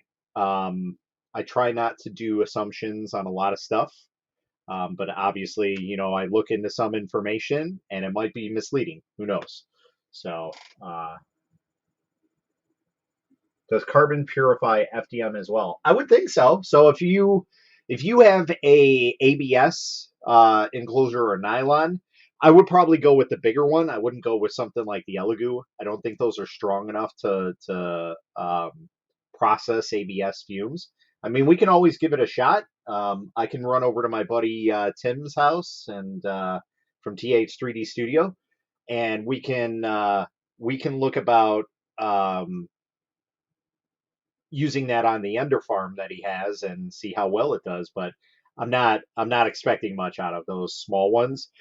That one will probably process it a heck of a lot better for fume integration type stuff. So, God, there's so many comments. So did you start with FDM or a resin when you started? I started with FDM actually.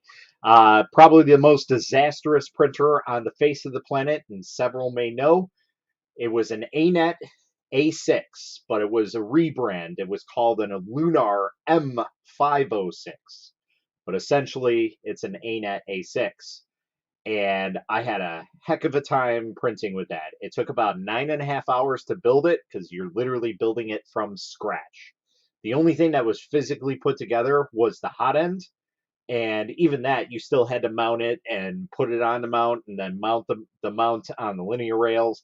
Like, it was insane. And I never really got it to print right, and then shortly after that I got an under 3, and that was just as disastrous a couple months later because it stopped printing right. And then that's when I got in touch with TH3D Studio and got a better easy ABL. Speak of the devil, here he is himself. How's it going, buddy? My ears were ringing. I know. And I know how to use TikTok, thank you. Yeah, I didn't realize that was her on the TikToks. We Hello. have a company TikTok, okay? You kids and your TikToks. Hang on. Yeah, but it doesn't have 1,000 subscribers like no. We just started it. We have 52 followers. Hang on. Here we got our TikToks. There you go. Yeah. Time lapses. Live stream time lapses are going to get you up there. Oh my god. There we go. I thought it was a Logitech for some reason. Wouldn't focus. I have a Sony. Here, look at it. Should automatically do that. Okay. There you go. Perfect. Got the catchy music and stuff. There you go. Look at that. I saw that one. Yeah. Yeah. I got one of the pig. Here, I'll make a tic-tac right now. I got the time lapse on my here we go. I got the time lapse for the piggy here from my there you go. Cam. Oh yeah, look at that. Yeah. You got to show off some spaghetti monsters on those. Yeah, I haven't had a spaghetti monster in a while. Oh, that's because you had things that work. Sorry. Yeah, I'm not you. Yeah, we know you suck so much at FDM. That's why you went to Resin. There's less stuff to go wrong. That's right. That's the true nature. You know, just don't tell anybody.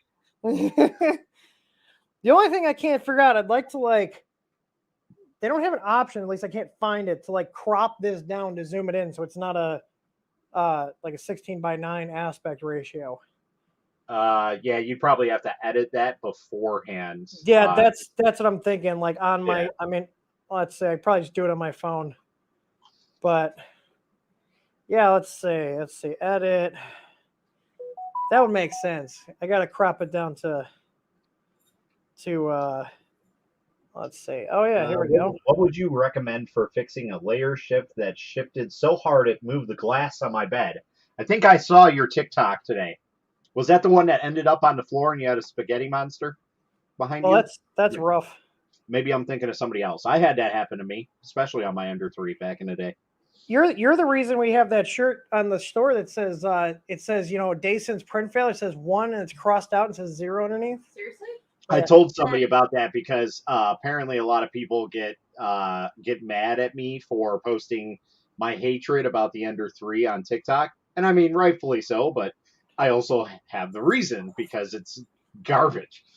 But anyway, and I went and did a video, and I'm like, this is why this shirt is here, is because of these printers. What are you eating? None of your business. Is it cottage cheese? Yeah. And peaches? Pears. Oh, pears. Oh, yeah, that's a thing. They have new settings for the S1, trying super detail. Jumped from 7 hours to 13 hours. What? There we go. I figured it out. We cropped it on the phone. So much easier just do this on the phone instead of on the computer. Especially for the Tic Tacs. I'm getting ready to clean this off so I can get the Ender 6 enclosure. So I can get the Ender 6 enclosure done. There you go. What's up, non-fam? Upload. All right, there we go. That's much better. It's a little more full screen. There you go. Yeah. Much closer. Oh yeah. Yeah. In my opinion, the Prusa SL1 it's not worth the money.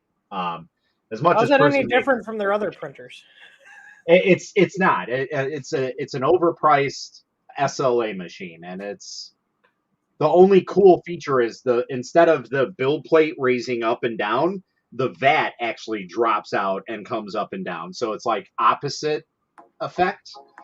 But I mean, it's pointless. That's the only thing that I see that's like cool for that. But it's a small printer. Even their speed one is not that impressive. So, and quality is pretty much the same of any printer you can get on the market. So. I'm posting the TikTok. I gotta get the hashtags. Tiki-tac. Yeah, hashtags. Finally got it by adding Dual Z and CR Touch. Oh, I'm sorry. BL Touch and CR Touch. No. The CR Touch, I didn't know you can make a BL Touch worse, but Creality somehow did it.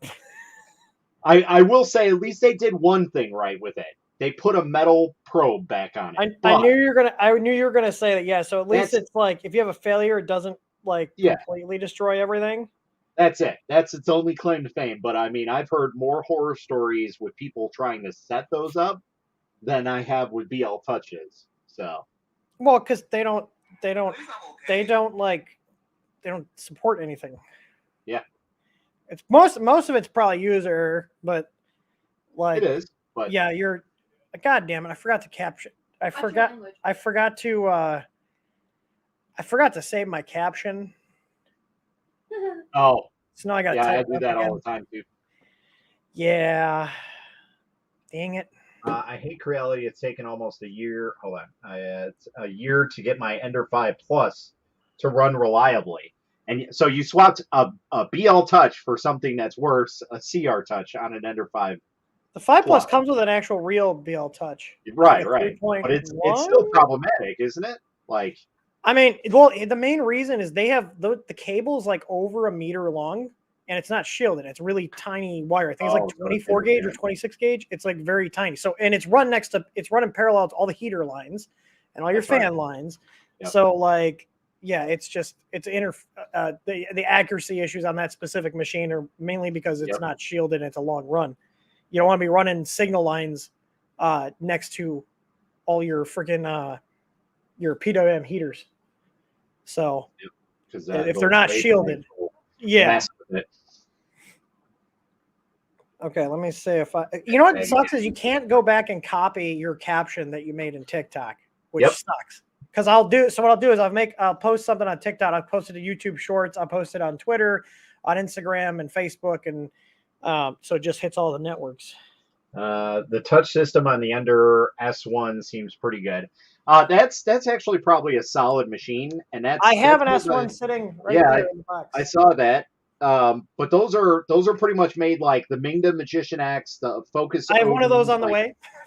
Yeah, like the Mingda Magician is a really nice machine. Like out of the box, that's a great deal. I got a return unit for $160. That's amazing. It's on the way. The Chinese lady messaged me and was like, "Hey, I have these $160. I'll Absolutely. take it." No. Done.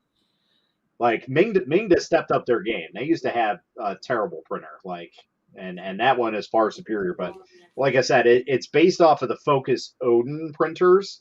The what? The Focus Odin. Never heard of it. It's kind of like an upcoming printer. Well, I guess not anymore, but it's a printer that came out a couple months ago and it gained traction a lot. It's basically like a better entry level printer, but obviously it's a little bit more money. I think it's more like the $250 range, but it kind of ticks all the boxes. It's got a touch screen on it, direct drive. I think Say no to touch screens. Yeah, well, some people like that. So I mean that it looks pretty. Yeah. And they're all based off of the same thing. Much like the Viper is basically the CR6 SE. It's whoever makes that is the same company. And a lot of those printers are coming out. A lot of that stuff is all just rebranded. Yeah, that's exactly what it is. One manufacturer makes it. They tinker with each and every one for each company. Yeah. And then they sell it off as whatever. That's they're just buying like all these companies that go to like a main I guess it would be a company that does the design and then they rebrand it and do some tweaks and stuff, which is fine. That's not unnormal, but like that's why you see so many things that look exactly the same. Yeah, case in point, like the ANET printers, they have the ET4 and ET5 line. I mean, I there's have the probably ET4 and 30 5 printers. ANET, I think went under. There was a Fabaloo We were talking article about that, yeah. There's a Fabaloo article talking about that where, like all their resellers were basically told they're not selling parts anymore and they can't get any new models in. That's awesome. Hi, buddy. You being needy? It's actually a special tag that I did on the live stream where it basically brings viewers in here. So instead of me doing like live stream Hangout, I did Akuma Mods tagged you, so everybody thinks that they got tagged in the video. It's that really doesn't work. That doesn't work. It doesn't work. It works now. I got 10 viewers. That's the most I've ever seen on here. And this is like the 4th person I've had. Hey, you tagged me? Hey, nope. I could probably just post a video saying Tim's eating some Oreos and get more viewers. Probably. Good boy. She's okay, torturing my I had dog. to walk the dog. What did I miss? No, nothing. Just Tim's on the stream now.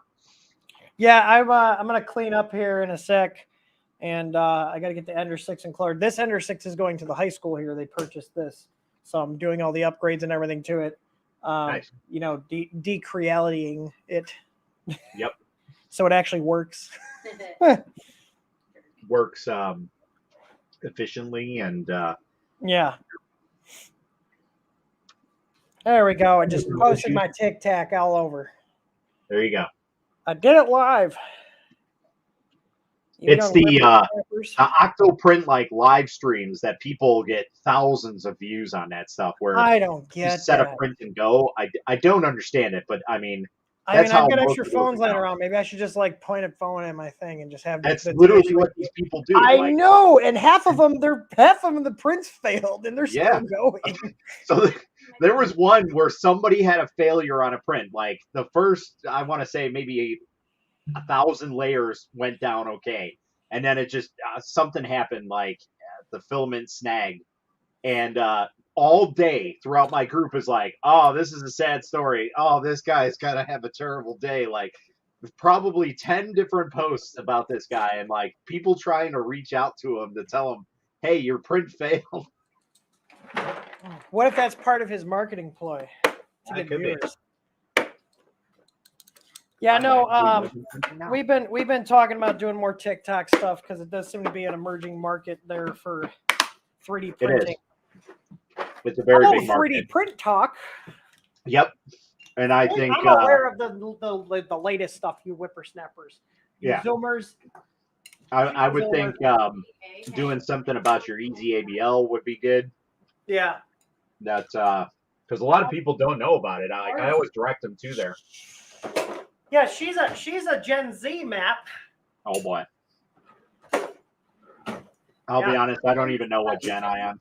What's up? I don't even know what gen I am. I'm in between of like nobody cares. Well, what year were you born? 84. I think I'm X. Hang on. Maybe I'm like on the border. Generation X. Yeah.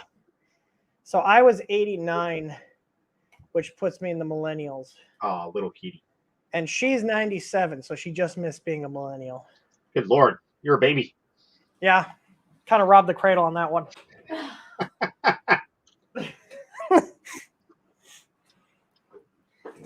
what does it say about you, Tim? What does it say about me? Cradle robber. You're 24.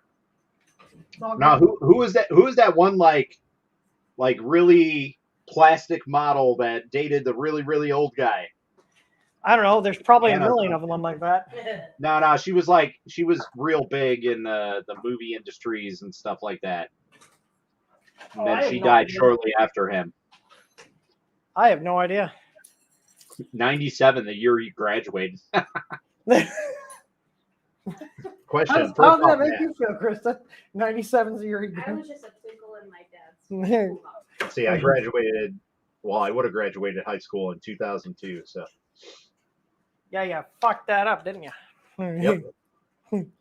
I'm proof to say that no matter how much of a fuck up you are, you can still get somewhere. First off, Matt, I remember when that basement was almost empty. Yeah, so do I. Second, what are your thoughts, both of you, on 3D printed homes? It's kind of a cool idea. What printers are in those boxes, or are those just empty boxes? No, they're all printers. There's about 13 FDM printers there. Then why are they sitting there? Because they need to have reviews, which I don't have time for. So I was just telling people on TikTok, hey, I'm about ready to sell them. So send me a list if there's anything Okay. I'm interested in, even if I just resell it and build it. Yeah. They're all brand new.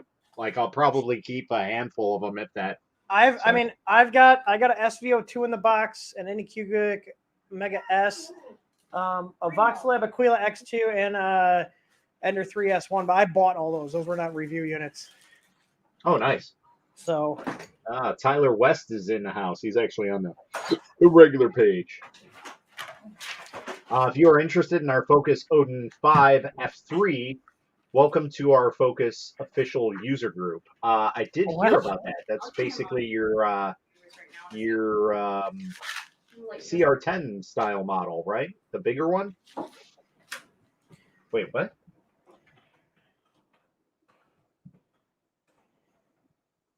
No, I'm pulling it up.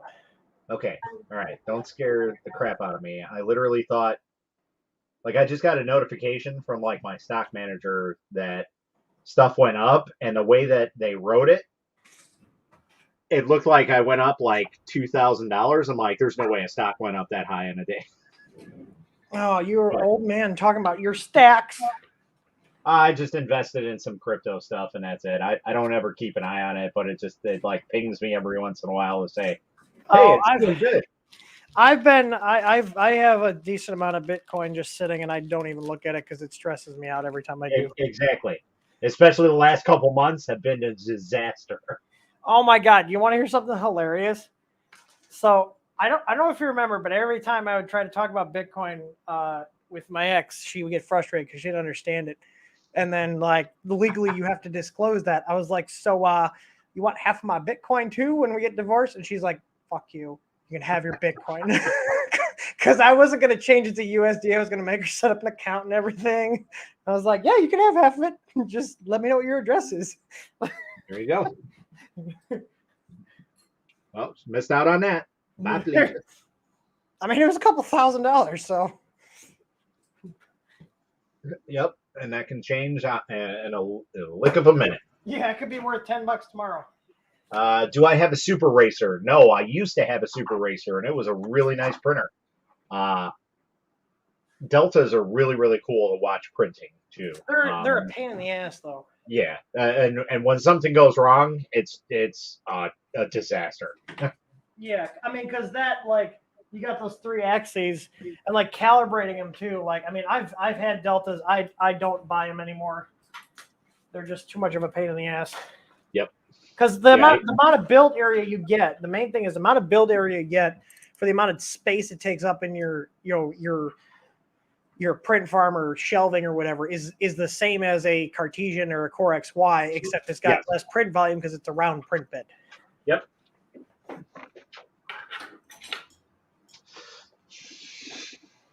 Your son should be Oh, hello, Dan. I saw you followed my TikTok. TikToks? We had TikToks. The orange one. Oh, yeah, they can be a hornet's nest. Yes, I agree. We had TikToks back in my day. Dicky Tuckies. Back in my day, a Tic Tac was something you put in your mouth.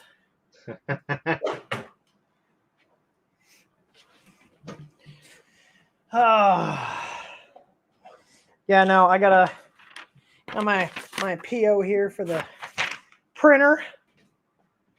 So, yeah. And you said that's a fully loaded Ender 6, fully enclosed? Yeah, so they're getting the first official retail version of our enclosure that we designed. Oh, nice. So I'm going to use this as the machine to shoot the video and take the photos because It's new and clean. Shiny. Mine's a little worn.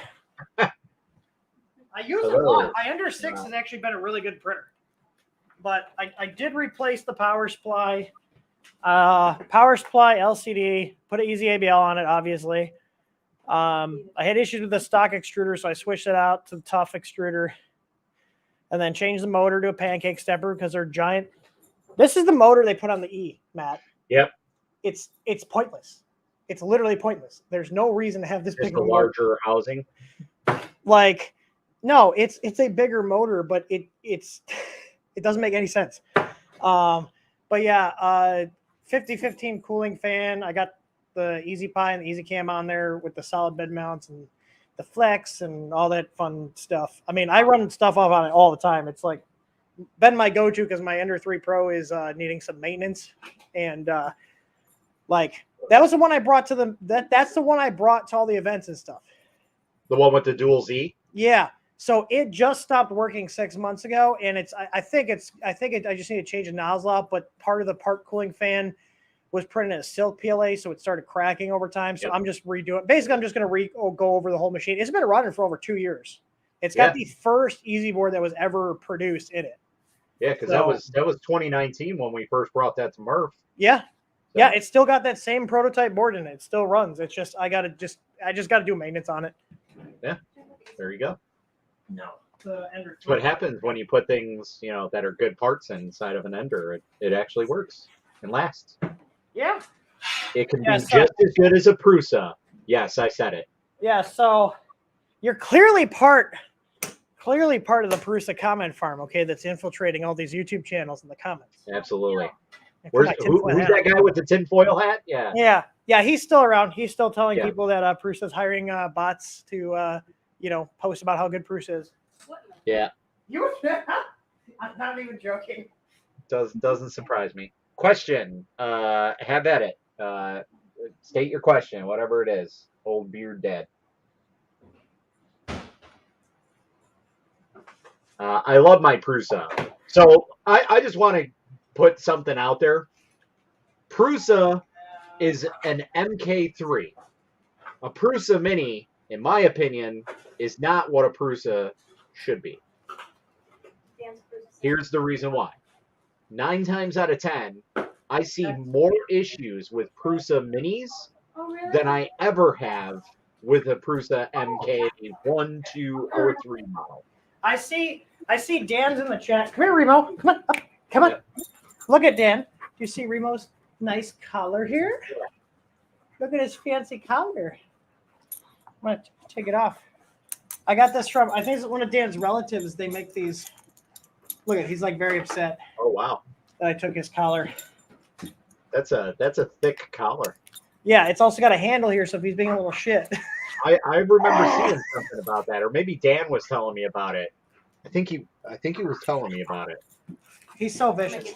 Do you see how big this dog is now, Matt? Yeah, I remember the last time I saw him, he was still a puppy. And he's only 15 months old, but we're 95 pounds now.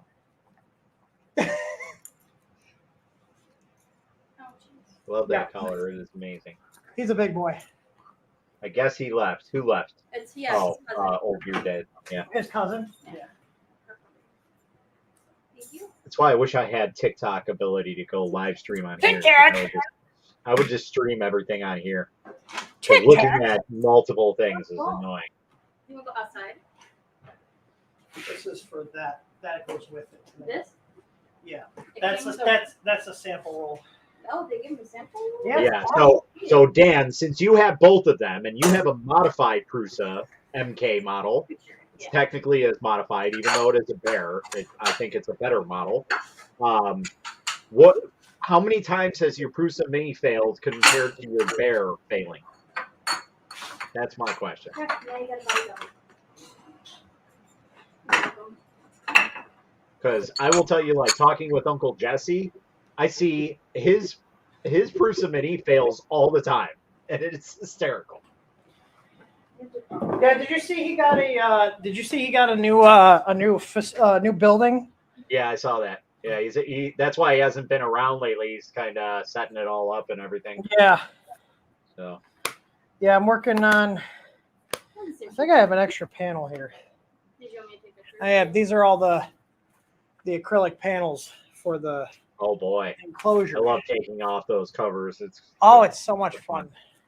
So yeah, so I gotta do a video.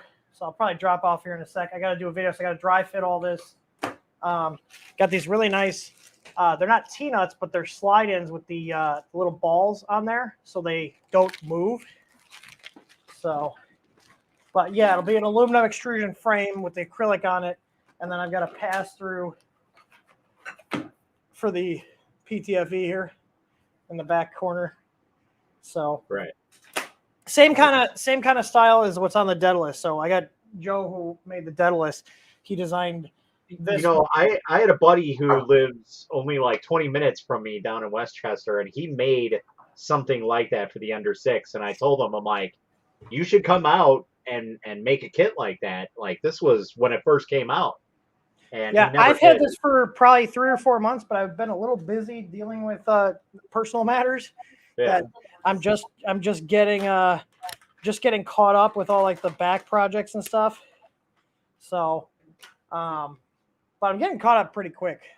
I didn't realize Can your you name was see Timmy. Can you see who's Remo's best friend back here? Oh, yes. Snackies?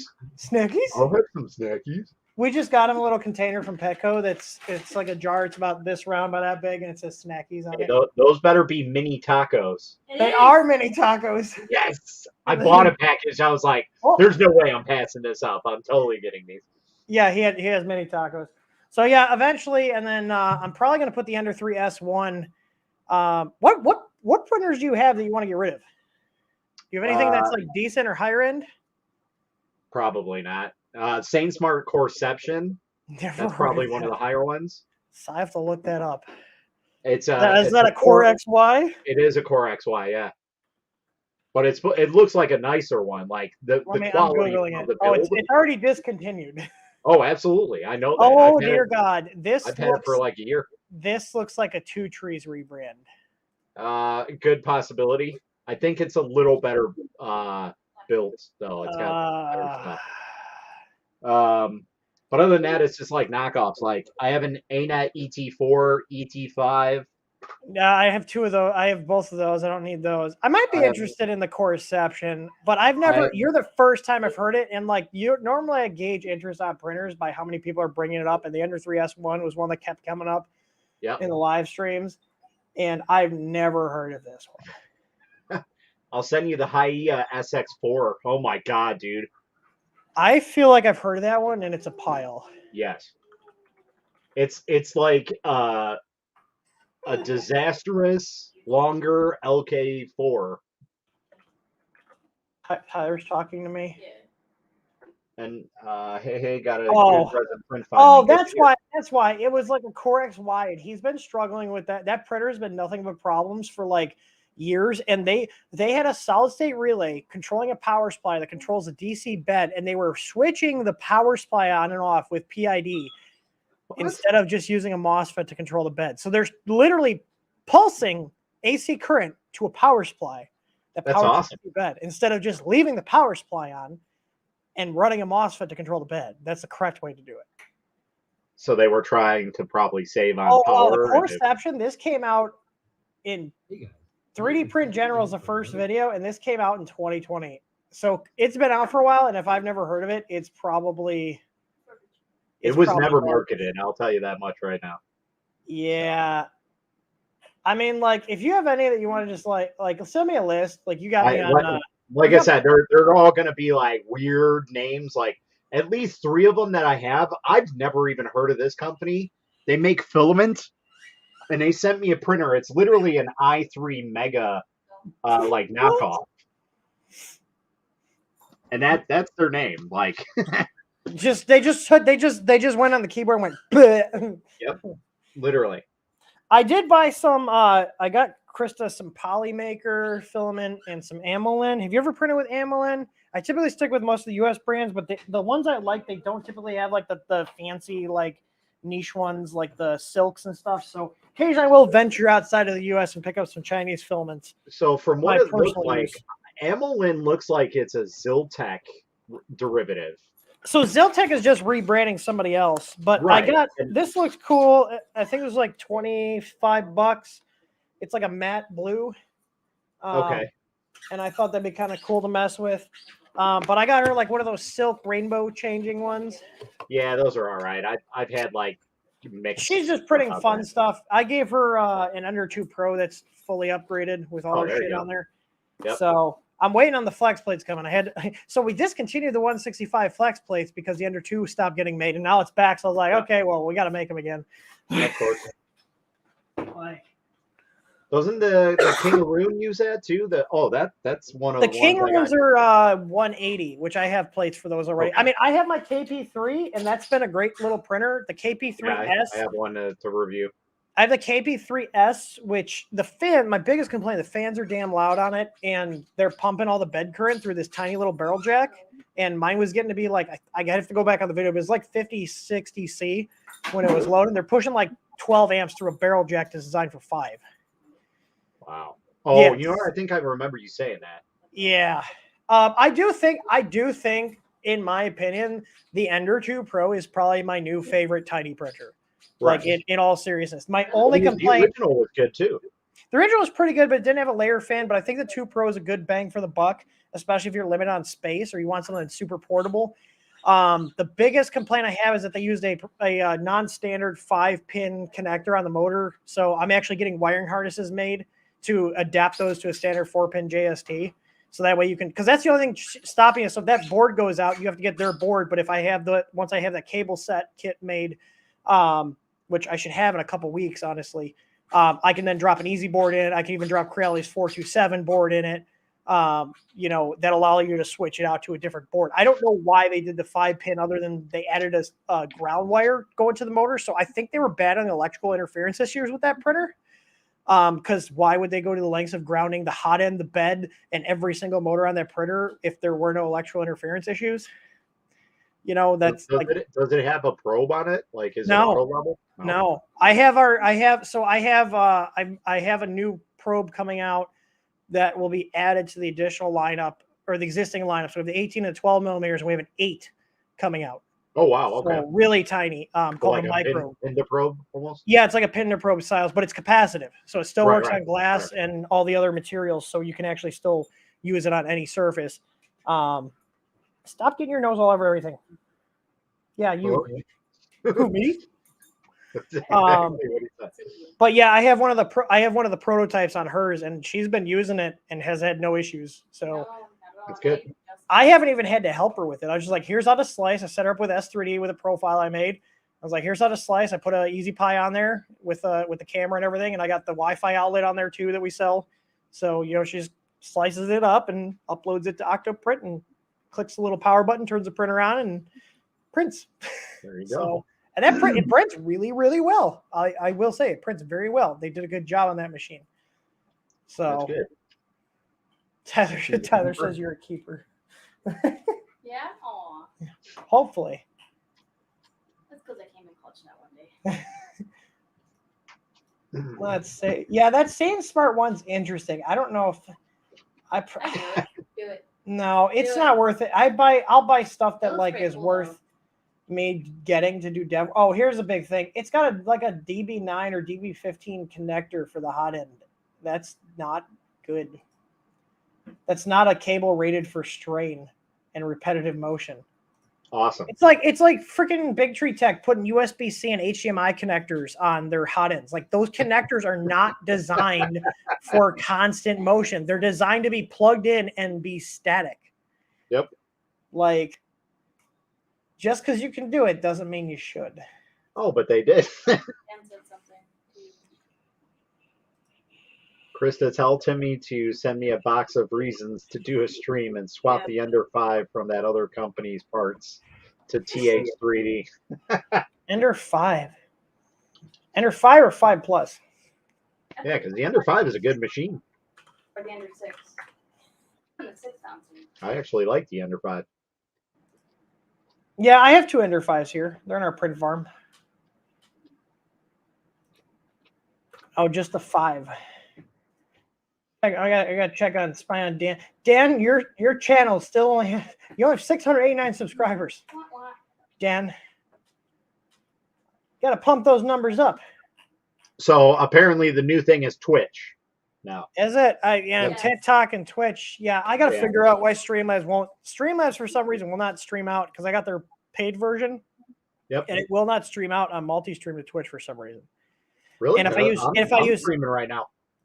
Yeah, mine won't connect for some reason. Like if I hit, like, let's see, I'm gonna try to unlink it and relink it. Maybe I was just trying to do it when it was when like their services were down, but like it just wasn't working. So I mean, when I do the live streams now, I stream out to Facebook and YouTube, and I would be streaming out to Twitch. TH3D has a Twitch account, but I don't have like it won't work. And I should probably just contact it because I am actually paying them, so I'm not, a freeloader. Right. So yeah, I think I have the pro version if I'm not mistaken. And yeah, I'm like right now we're on my account, we're on my page, we're on my group, we're on YouTube, we're on Twitch, we're on Twitter. So on Streamlabs or StreamYards? StreamYard. Okay, I'm talking about Streamlabs. OBS. I've never used that. It's like so that's how I can do this. Yeah. And switch like I'm hitting my stream deck here, like Yep. and put a little. See, I got a little ask Tim stuff. Fancy stuff. Yeah. Yeah, and like I don't know. I got my thermal camera. Here's my scope. Freaking nerd. Nobody wants to see your nails. My nails are terrible. Yeah. I just switch to OBS. Yeah. So they have a paid thing. I do have a StreamYard account too. But I don't know why it won't. I don't know why it won't go live. Let me see if I can go stream to YouTube, stream to Twitch, or uncheck stream to Facebook. Let's see. I'm just gonna do just test 032122. Oh, I like his intro. How'd you make that, Matt? A little intro. Thanks, Fiverr. Yeah.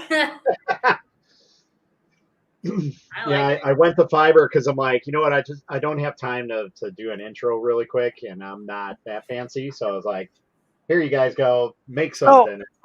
Oh, okay, so here's what happens when I try to stream out to Twitch with StreamYard. You see this where it says something went wrong while updating your info. It does this every single time, even when I unlink and relink the account. I don't know why. What's my favorite? And if I do show settings, it says unauthorized missing scope, channel read, stream key, or channel read. Like, I don't know why it's not. Like the account. Like if I stream from StreamYards and do their multi-streaming, it works. Right. But the problem is StreamYards, their bitrate is absolute dog shit. Like there's no, even on the paid one, like I have the paid one and it still is, I can't do 1080 60. Yep. Which is what all my equipment is set up for. Yeah, and that's why I'm stuck on 720 because I paid for the Pro to go 1080 and I did 1080 and it's like your connection is garbage. Connect directly to an internet source, and I'm like, it is. Yeah, I don't know what their deal is. I actually just remind me because I'm going to cancel it, like the premium one, because it's like, why would I pay for the premium when it doesn't work? Yep. Like, and I've contacted them. They're like, oh, it's probably your computer. It's like, I'm on an i9 and I have a 50 megabit upload. It's not my computer. It's not my internet connection. Yep. Same like, here. Stop wagging fingers. Like, especially someone who was in IT for over a decade. Yeah, you're trying to blame something that it's definitely not. Yeah, so I'm on the monthly professional plan, which is $49 a month. Jesus Christ. That's pretty good. I'm gonna cancel it and wait. Can I? Let's see. What's your favorite printer you've used or reviewed? Probably my Weebots Light 130. It's a printer I still have, and I've had it for about 3 years now. So Yeah, Chris is going to play with the chocolate printer. I have it right here, and then I also have their new extruder that's sitting on the Ender 3 right here. Do they sell the chocolate extruder separately? I think they're just finishing with the Kickstarter, sending them out, so they should be doing that. I hate Kickstarter. But I will tell you, as of right now, don't, because everybody that was in the group, and I think even Jim was included in it, not one of us has had a successful print with it. So, oof. It is a disaster. So first off, they tell you to disconnect the hot end, but leave it. So you can't fully disconnect it because it messes with the board and everything because it registers 0. So you have to have the hot end. It's literally like just sitting at the back of the printer. So that's my worry right there, because it needs to have some sort of heat. Do you have one right now? Yeah, here I'll try and show it off. Hold on, let me move some stuff here. Let's go on. I've had it for a while, but it's just sitting here doing nothing. Are they? I'm assuming the kids are asleep. Yeah. How's Dina? She's good. Yeah. I was like, wait, I'm terrible with names. So holy crap! That's the extruder. It looks like the one that comes on that printer. Yeah, it's literally the same. So there's the original. But I have an S3D profile for the Weebook Sweden, right? I have it. What's his name? The guy that sent you the printer sent me the. Yeah, I have it. Just so you know, I'm going to plug my little personal project here. If you're looking for a place to like host files and stuff and profiles, there's a forum I set up called makerforum.tech. Okay. And you can post like it supports file uploads and everything too. And I've been trying to get that to pick up a little traction too. And that's just like a side project for me. It's not affiliated with the company or anything. It's just I wanted a place to be able to put up my projects and share files and stuff that's not, Thingiverse and, not attached to anything. It's just literally a personal project. That's something you've been working on for a while, haven't you? Because I remember you talking about something like that a while ago.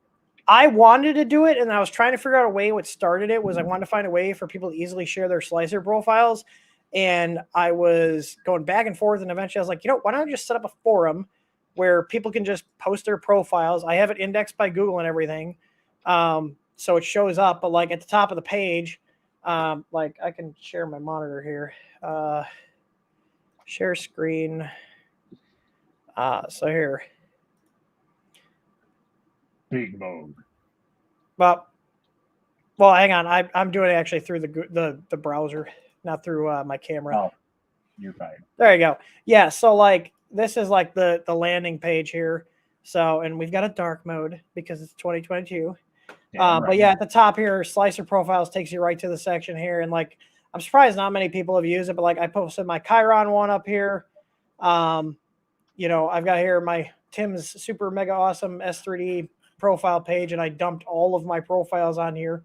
So here's the Weebooks right here. Nice. But yeah, like, and I've got different tags and stuff, so you can tag things. And like people are sharing their STL files on here too. So, but yeah, I mean, I've got a lot of space on this server, and it's fairly quick. And I've even got like, if I open up in a new tab here, you can even like sign up with like Discord or Facebook and YouTube, or not YouTube, GitHub and Google and Steam and everything. Nice. So got all that set up.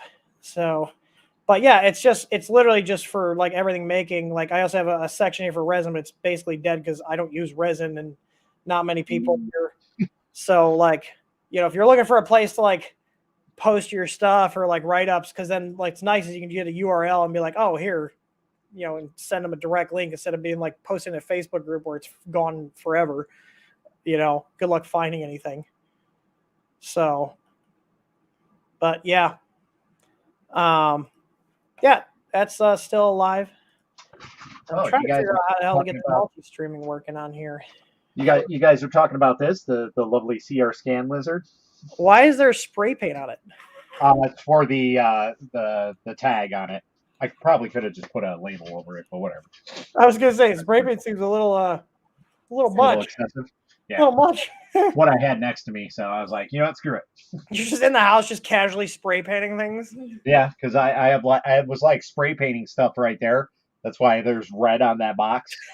So Oh my god. I was like, yeah, that's fine. I'm trying to find. I'm poking around my StreamYard stuff. But yeah, Trying to figure out why this is not letting me stream out to Twitch because I want a multi-stream. So like I said, the extruder and everything is still attached to the machine. It's just not attached, but it has to be plugged in. That's not good because there's always is the heater still connected to the main board? Yes. Oh, so there's live 24 volts there. So, and you can literally, there is nothing disconnected. The Oh, hot end was just oh, boy. removed Oh, from boy. the mount. Oh boy. And when they told me that, I was like, what? They're like, yeah, you got to keep it connected. I'm like, this is going to be a disaster. Did I ever open it? No, obviously I didn't. I meant to get to it, but I didn't. So I know I have to. Oh, the Creality thing. Yeah, I have the Revel point right here, which is pretty good. The CR scan looks like it's actually kind of good this time, unlike their previous scanner, which was it was a good scanner, just crappy software. So, Well, I mean, it is Creality, so. Dark mode. Ooh, that's a fancy little sign in the back there. Yeah, you like that? I made that. Fancy. And my little cube that I built is firing up here. Yeah. There it goes. It's going to the correct pattern. There we go, spiral. Yeah. I have that so you can change it on stream too while I'm streaming. Yeah, I know. You can fire or whatever, fire laser. Oh, there's two cats on my front porch right now. What? There's two cats on my front porch right now. Oh yeah. Oh, it looks like they're getting ready to brawl. Hey Google, turn on front yard lights. Scare them away. To control lights using Google Assistant, you'll need to get them set up in Assistant settings. I just sent a link to your phone to get you started. Thanks. You're like one of the few people I know that uses Google and not Amazon. No, that's not Archer. It's black, so I'll cancel my Archer. That one cat is ready to start brawling. He's fluffing. Go get him. Go get him. Go open the door. See if you can try and grab the cat from your. You can't just throw some temptations out there. She's going to the front door right now. You're gonna scatter. Scat. Get. Go on, get. I'm surprised they didn't even respond when the lights turned on. Let's see. Oh, like that one cat is in attack mode. Oh, so just I think they hear her in the living room. She's got to be by the living room by now. Oh. The one definitely does. Oh. Nope. Run away! Oh. Yep, they're gone. Yeah, they're gone. Too slow. So just got a speed racer and out of the box. The thing is amazing. It is a really cool printer, but like before, I did. You have to see. I did set up quite a few new things here. Holy cow! I've got another office set up here. Come on, Blue Iris. Blue Iris, stop freaking out. I just freaking out. Hang on. Let's try this again. Just watched my freaking camera server just panicked and like, oh, there it goes. Are we going? We're going. We're gonna do it. There we go. So here's me. What the hell is going on here? Oh, hey everybody! Look at how paranoid Tim is. All right. Yeah. So here's me. This is mine right here. That looks like almost infrared with all your light. Yeah. So this is the new office in the basement. Oh, so, okay. Is that the room that's in the back? I don't know if you ever saw this. I think you were building it. the last time I was there. Yeah, so this was originally my ex's office. I was like, well, what do I do with this room? So I was like, I'm gonna build a second office. So yeah, so this is my computer, and this is the one Krista uses. Here's her little Ender 2 Pro. I bought Dina one of those flowers too. Oh, here. Really cool. Then here it's got a night mode too. Fancy. With the RGB. The camera down there does not like that. Oh, he's got the LGBTQ lights. They are RGB, but look at it, I have a switch, so they fade on. And then so I've got here, so I lock the door. It is Z-Wave, so it takes a sec. So if I lock the lock, it'll automatically turn the lights off. 5,000 likes on my live stream. What the hell? But I did finally finish the basement, so the theater room's done as well. Nice. So, hang on, this is also smart connected. So here, let's go ahead and turn the theater main lights on. There we go, and then it'll go out of night mode. Give it a sec. Wow. So I've got 2 XP machines here. There's a Pentium 4. God. And this is an Athlon XP down here in the corner. And then all my equipment's in a cabinet in this little knockout here. And then I've got the 4K projector, and then these are, you can see the lighthouse for the Vive. So I got the HTC Vive set up for here. So if we play VR, we just push these chairs out of the way. Right. And then I've also got there's RGB lighting behind the screen too. So wait, is the office to the left there? Yeah, so you go through that door. But yeah, see, I've got. So how do you get to the back of the basement? Through this door right here. Oh, okay. So you redid everything down there. Oh, Okay, you brought one of the birds out. So yeah, I wasn't there. Yeah. Okay. So I've got this. I've also got lights underneath the speakers too. See them turning on there. But yeah. So and this has so this little video preview here. This is the Pi that's connected that captures the HDMI video going to the projector, and it dynamically changes the lighting behind the screen. Yep. Based on what it sees. So, but you see, I've got all the smart lights and stuff down there. But here, let me show you. It looks freaking cool. Hey, troublemakers, how we doing? Nothing much. Doing good. Here, let's see. Yeah, here I'll mute the audio so you don't get copyright struck. But that's what it does in real time. Damn, that's pretty good. Very yeah. So it's using a Raspberry Pi 4 with an HDMI capture, and I got a splitter going between the receiver output and the projector that sends it a secondary signal for it to process. But it works really well. It's pretty freaking cool. Like, here's another video with a lot of colors and stuff. So it just seamlessly, like, there's 646 neopixels behind that screen. Need to have Tron on there for sure.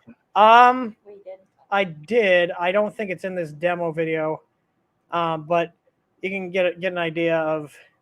Close enough. Yeah, like it even does. You see it even in the text when there's black bars on the screen. But like, isn't that weird? Like how it looks like the image is actually extended up. Yep. Like 6,000 likes. Holy cow, dude. So, but yeah, I've got a couple. There's also this is like a lightning demo. It looks like the video doesn't know justice. I've also got about 3,500 watts of speakers down here. So it's just like ridiculous, but you can see how quick it responds.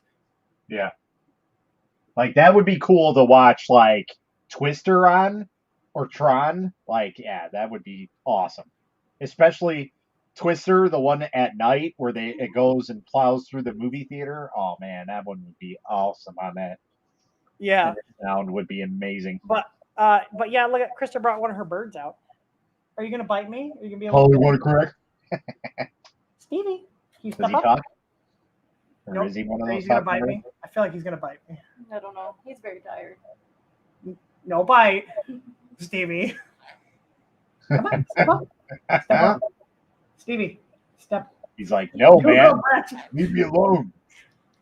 I'm gonna pet you. Oh, Don't you no touch bite. her. No bite. No bite. Stevie. What's up, Yardy? How's it going, man?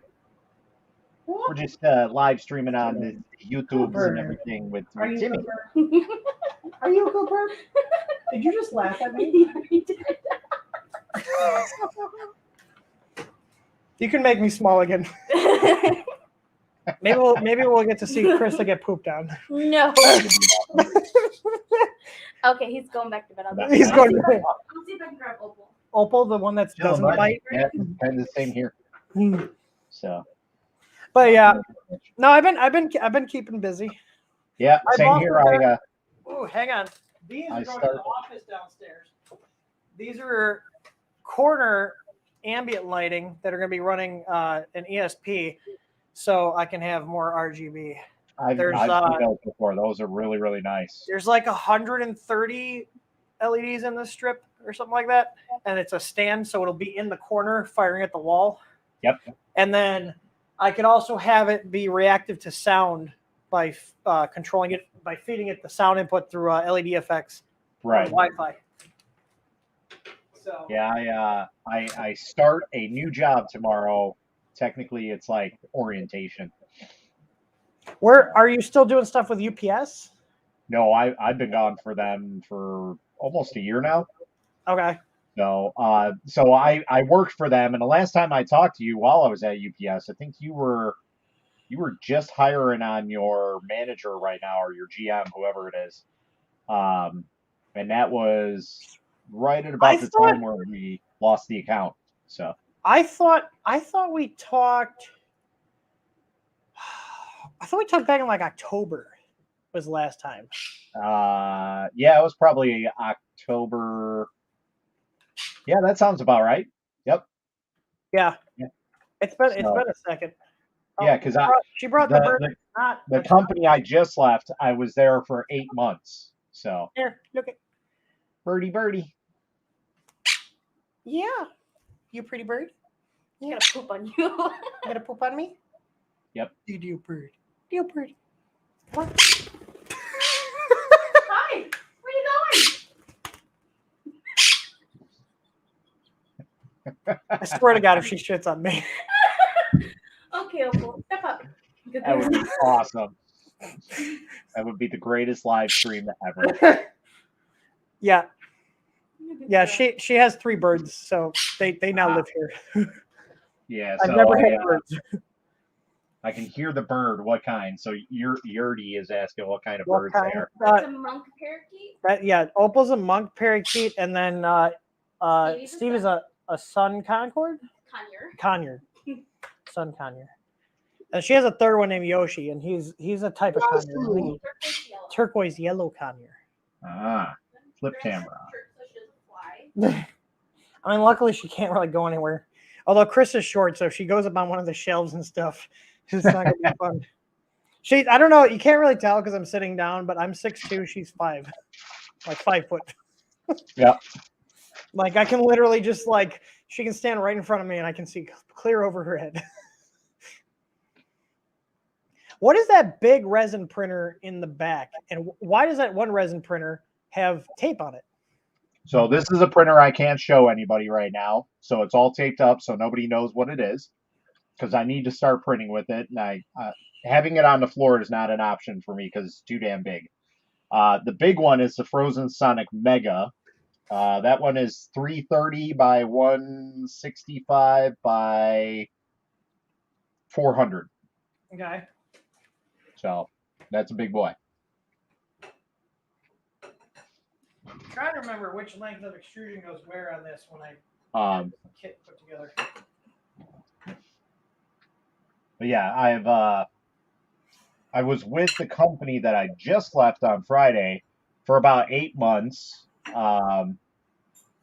And they basically had job offers that I was absolutely qualified for, and they gave it to people who had no operations experience whatsoever, but because, I'm his buddy, they got the job. So Very excited. I was like, I'm not dealing with a place like that. Yeah, that's kind of crappy. Yeah. So then I applied for a manager position to be like the warehouse manager, the man. And they're like, oh, well, you need to become an assistant manager first before you do that. I'm like, all right, so you guys are just kind of steamrolling me now. I'm good. Yeah, So, they're like jerking you about, trying to make Yeah. you think you're gonna get like I'm like, dangling there's the no way. carrot in front of you. Yeah. And what's funny is like when I interviewed with the guy for the assistant manager position, he's like, "You're probably the best candidate I've had for a manager position," and that was pretty much was like, "What?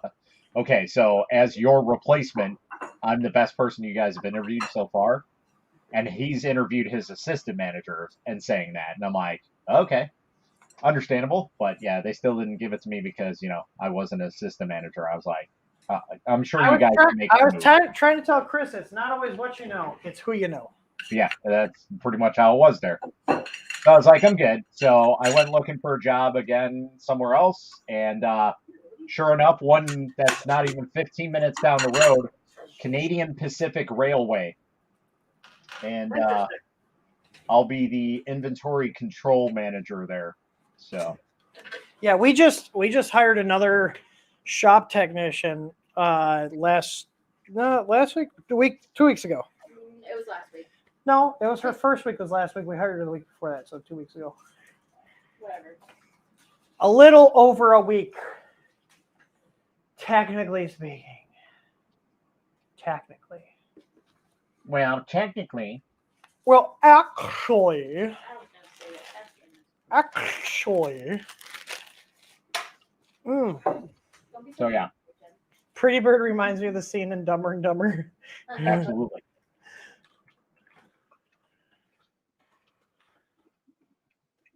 6,500 likes on this video. What the hell? This is TikTok in its essence, where no matter who you are or what you do, things just go crazy. Pretty Bird. You sold our I dead forgot bird. about that. Pretty Bird. Pretty Bird. That's so terrible. When you say it like that, I think of the Mission Impossible theme song. Pretty bird, pretty bird, pretty. Trying to figure out my buddy intended for these to go through. Yeah, how? Oh, that's pretty genius. No, it's not. I figured out. So, I was like, look at this. He's having these slide into here, and then you get an Allen key through and build the corners out. Ah. I like that. That's why you had them partially threaded in. So this threads in. What, you need this shirt? Yeah, this one's pretty awesome. Super Daddy-O? Yep. Oh, that's it. Everybody left his YouTube live. Everybody left your YouTube live I'm the only apparently. viewer. Yeah, probably. I don't get many views. I'm not like anybody spectacular on there. I think I have more followers on TikTok than I do any other social media platform. I mean, you do. So I'll make it my personal goal then to get more TikTok followers than you. Looks like I have to do post on TikTok. That's all right. Apparently, some people decided they needed to apologize to me for some reason. I'm not sure why. Apologize. It was literally like one right after another. So I was like, okay. Apologize. Is that not just like sit up Remember there? South Park? Apologize. Dude, you know what I miss is like, remember the nights where we'd be like working late and then would get an entire Crave case? I love. It's funny that you talk about that because I was scrolling through videos because like a Google pops them up like That's how. Look at this is how. Ah. there you go. So I forgot about. So this is cool. So he has the hex heads. Okay, the ends are tapped, so you screw this in. Okay, and then you slide. These are drilled out. Okay, so you slide this on, and then you can get the Allen key in, and then that's how the corners attach. Oh, so they're like kind of hidden in there, huh? Yeah. Nice. So this is just a frame for the acrylic. So I have to write the documentation, so I'm just doing a dry fit right now, just see how everything goes together. Do you want to get pictures? Yep. No, I'm going to take this apart. So I'm going to build this, and then once I remember exactly how this goes apart, then we'll take pictures and do a video. Yeah, so you were talking about late night and crate cases, and it's funny that you mentioned that because about a month and a half ago, I got a notification on my phone like, this is what you did X amount of years ago. Take a look. And it was the one with Archer. Yeah, and him trying to steal my cheeseburger. Freaking Archer. Chris has learned how much of a beggar Archer is. He was right there, like in my face while I was trying to eat. Yep, he is still like that. He's also put on a little weight. Mm. He's a little chunker. I wonder why. Like, imagine if you took a keg, painted it black, and stuck a head and 4 legs on it and a tail. I spent $1 on Tic Tac. You spent $1 on Tic Tac. Oh, look at you. Oh, you gave me a rose? Thank you. She's simping. She's simping. Simping ain't easy, don't you know? Yeah, simping ain't easy. It's funny when people like come on to TikTok and they're like, oh my God, it's Matt from Akuma Mods. I'm like, I don't think I'm that big of a person, but sure. So you just had to find the right market that hasn't been tapped into yet. That's very true, because I think there's Joel that's on here, and Uncle Jesse is on here, and that's it. Like, those are the 2 big people out of the 3D printing world. Yeah, the Spaghetti Detective people are on there too. Oh yeah, that's right. Those guys are cool. someone that's a personal entity. Yeah, we do stuff with Spaghetti Detective because it makes people not port forward their damn printers to the internet. People do that all the time. It's so annoying. Yeah. So. But I want a remote print. I understand that, but that's not why that's there for. Yeah, it's what we call a huge security risk, especially in this day and age. Like, yeah. Hey, guess what? I sold all the CR6 settings of Vipers now. Oh, good choice. Wait, I like what? Viper.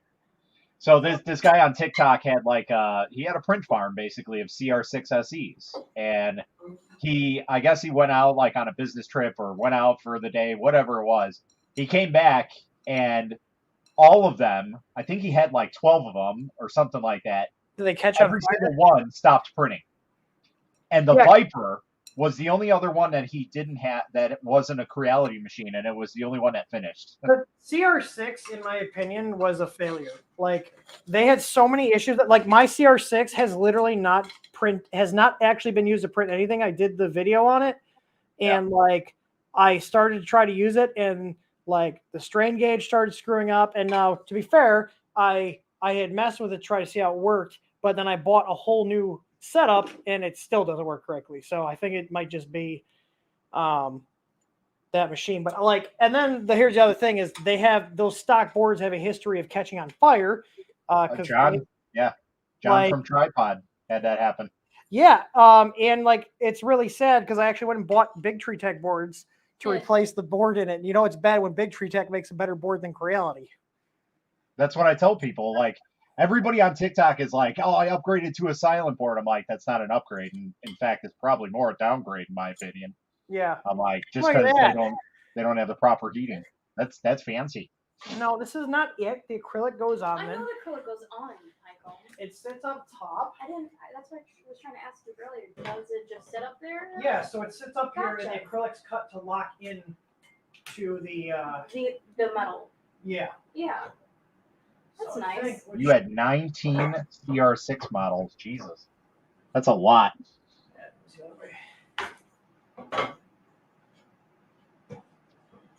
Yeah, so then when the acrylic goes on, I can squirt it all up. Oh, okay. So you got it. Yeah. Of course I got it. Dude, 10 fucking I helped design it. Why? I hope I'd be able to figure it out. Tell me lies, tell me sweet little lies. I love you. We know you take credit for things that you didn't design. I'm the next Joseph Prusa. You know, I steal everything from the design prototype test. Jesus Christ. Why? That's right. And stop sending your chat bot, in my live stream on TikTok. Yeah. Krista's my sock puppet farm.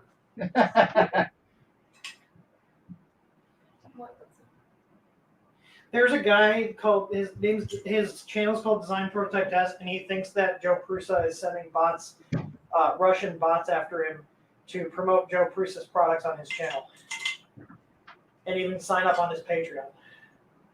Yeah, he's nuts. Like. I mean, is he wrong though?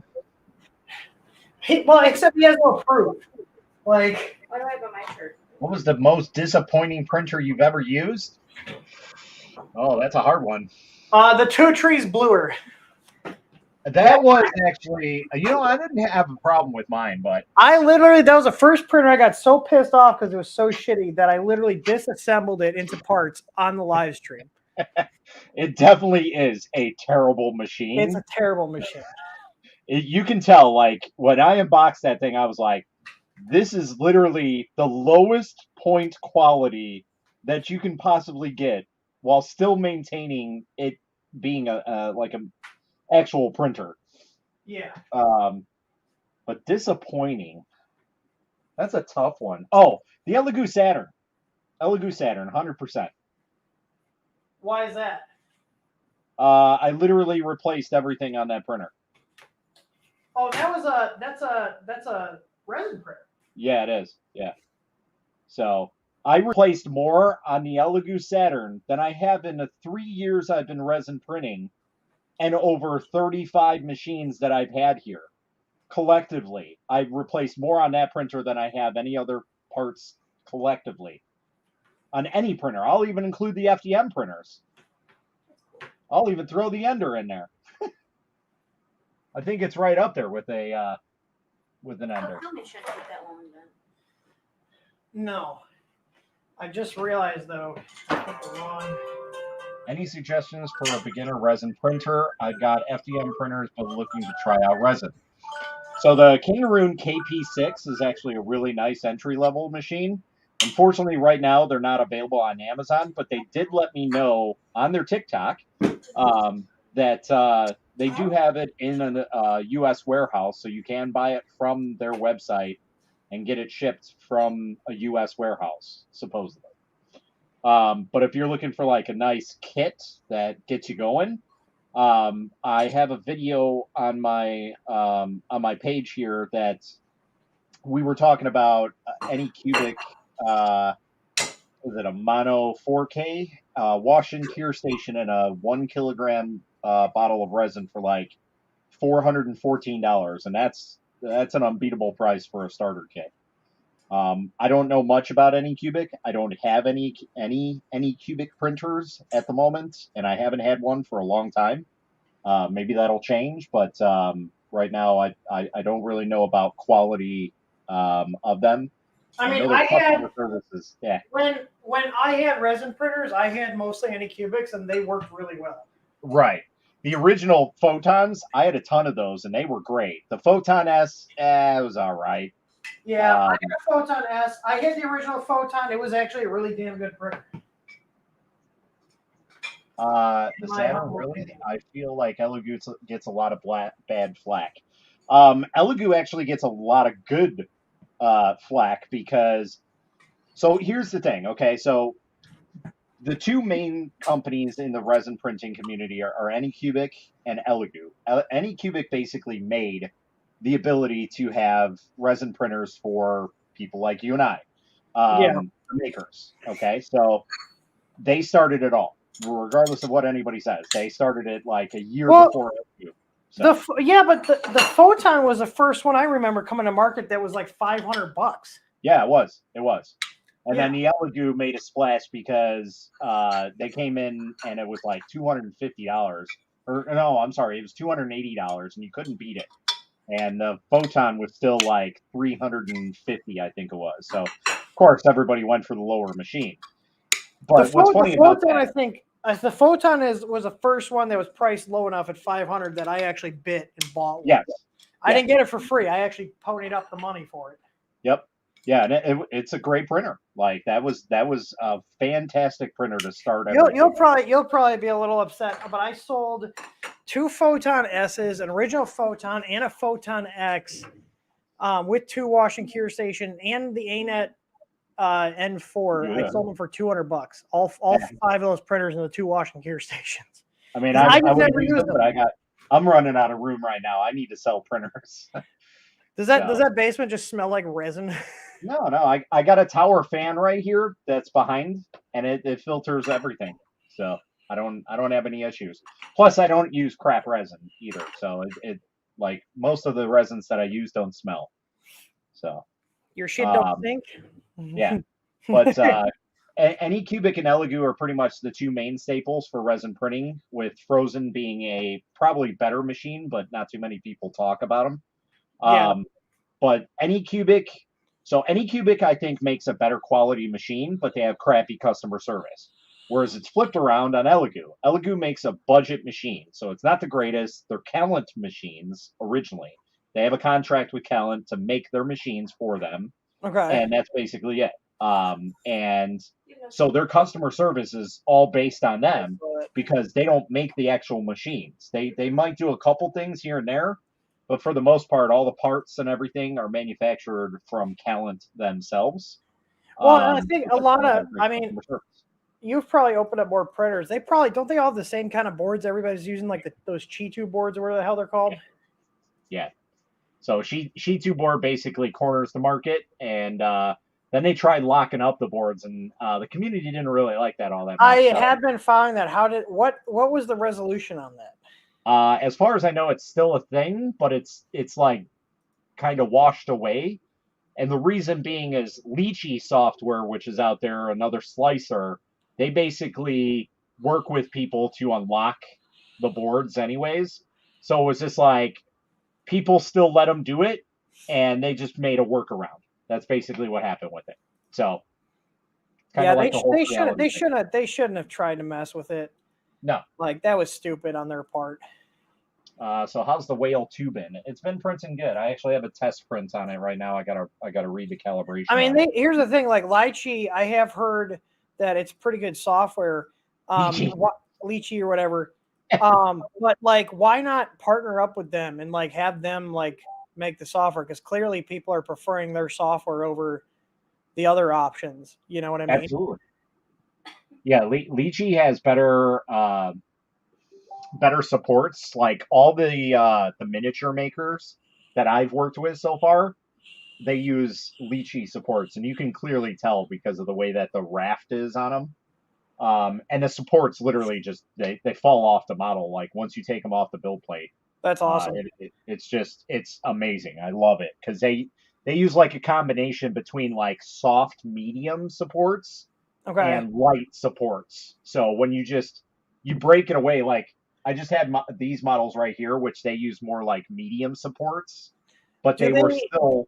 Do they like undercure where the supports are? No, because like that all depends on the user. There is the ability to do that in like Shi2 box. I don't know about Lychee. So like you'd be like, okay, I want my normal stuff, set that for like a 5-second cure time, but the supports you cure it's like 2 seconds. So they're there. You can't. I mean, I would imagine having an option like that would probably be beneficial to like vary how well they adhere to the model, but still well enough to put something else on. That is a cool idea, but the problem is the processing power that would require. And so basically you're utilizing one screen. It would basically be telling like, okay, I have a 4K television set, but I only want the left side, so like a character's on the screen, right? I want his head in 4K, but his body in 2K. Like, oh, okay. It's like the same thing you're asking. So it's I haven't messed with that stuff enough. Like I got out my whole thing was I was like, these resin printers are sitting here doing nothing. So I'd rather just sell them off for, a couple $100, get them out of here. They all worked. I just like some of the AC adapters died, so I was just running them all off of one 350 watt 12 volt Meanwell. Yeah. Just so I didn't have to ever worry about it. But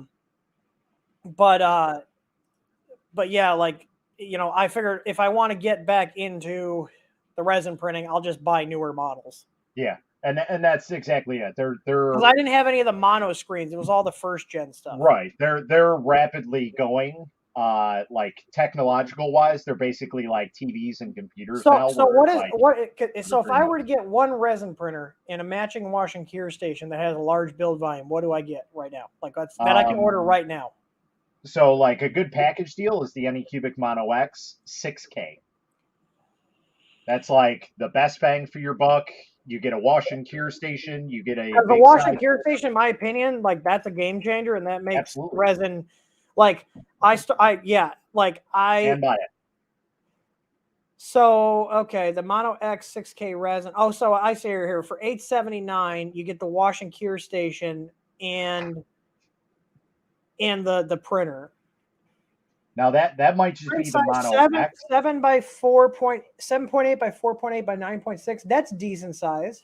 Yeah, so that's like a medium size printer. That's all of these at the bottom here. Okay. And to be in all honesty, if you want like a really good printer, the Creality Hallet Sky is probably the best bang for your buck in a What's the one above that? That big one? This one? Yeah. That's the Frozen Sonic Mega 8K. Do they have a they wash don't currently sell them right now. You can order one to have as a pre-order. But do they have do they have a matching wash and cure station that'll handle? Yeah, see, that's the problem. I like, it doesn't make sense at this point. Like, once I got the wash and cure station, I was like, this is what I needed to actually use the resin. I started using it a little bit, and I do want to get back into it, but I want to get something newer. $879 is not bad for the printer. So I will say that there's a couple of things that you and I can probably work on, since I have the idea and you have the technical know-how of electronics and stuff. I don't know anything. Some products that are definitely needed in the resin community. Well, I mean, as long as they don't require microprocessors, I can probably do it. Because definitely not. I mean, you can even make a bigger wash and cure for people. Like, that's something. Like, there's not one out here for this machine. That right there. Yeah. That's a seller alone. Well, I mean, if you got stuff with timing and a screen and stuff, like even a basic one, you still have microprocessors, but it could probably use something that's a little less beefier because it's just going to run a timer and turn a motor on and off and turn lights. You can use an Arduino setup. Yeah, like a little Atmel chip. Have I used any engineering resin? I have, actually. This stuff right here, which is it's Frozen Onyx Pro. And this is with Loctite in it, and this stuff is insanely strong. But it takes a lot of printing power to print this because of the additive. So. Well, I gotta actually get this this enclosure going. So like you said an hour ago. Feel free. Are you on Telegram? I can't remember. I am not. I don't have that. That's what I use. Okay. I used to have it, but like you were the only person I know that used it, so I got rid of it. Oh, I see how it is. Yep. You're not that important. Sorry. Oh, okay. Well, all the people I care to talk to are on Telegram. Oh. But anyways, you got my number though. But yeah, I'll talk to you later. It's fun hanging out. I'm gonna go get some work done. Alrighty, sir. You have a good one then. Later. Bye. All right, so we're going to end the live stream on YouTube, Facebook, Twitch, Twitter, and all that stuff. We're going to stay live on TikTok. So if anybody's on here that wants to pop on TikTok, you guys can go ahead. I'm just going to chat on here. And that's basically what we're going to be at. So, yeah, I thank you guys for all sticking around here on the YouTubes and everything else. And, yeah, I'll catch you guys on TikTok.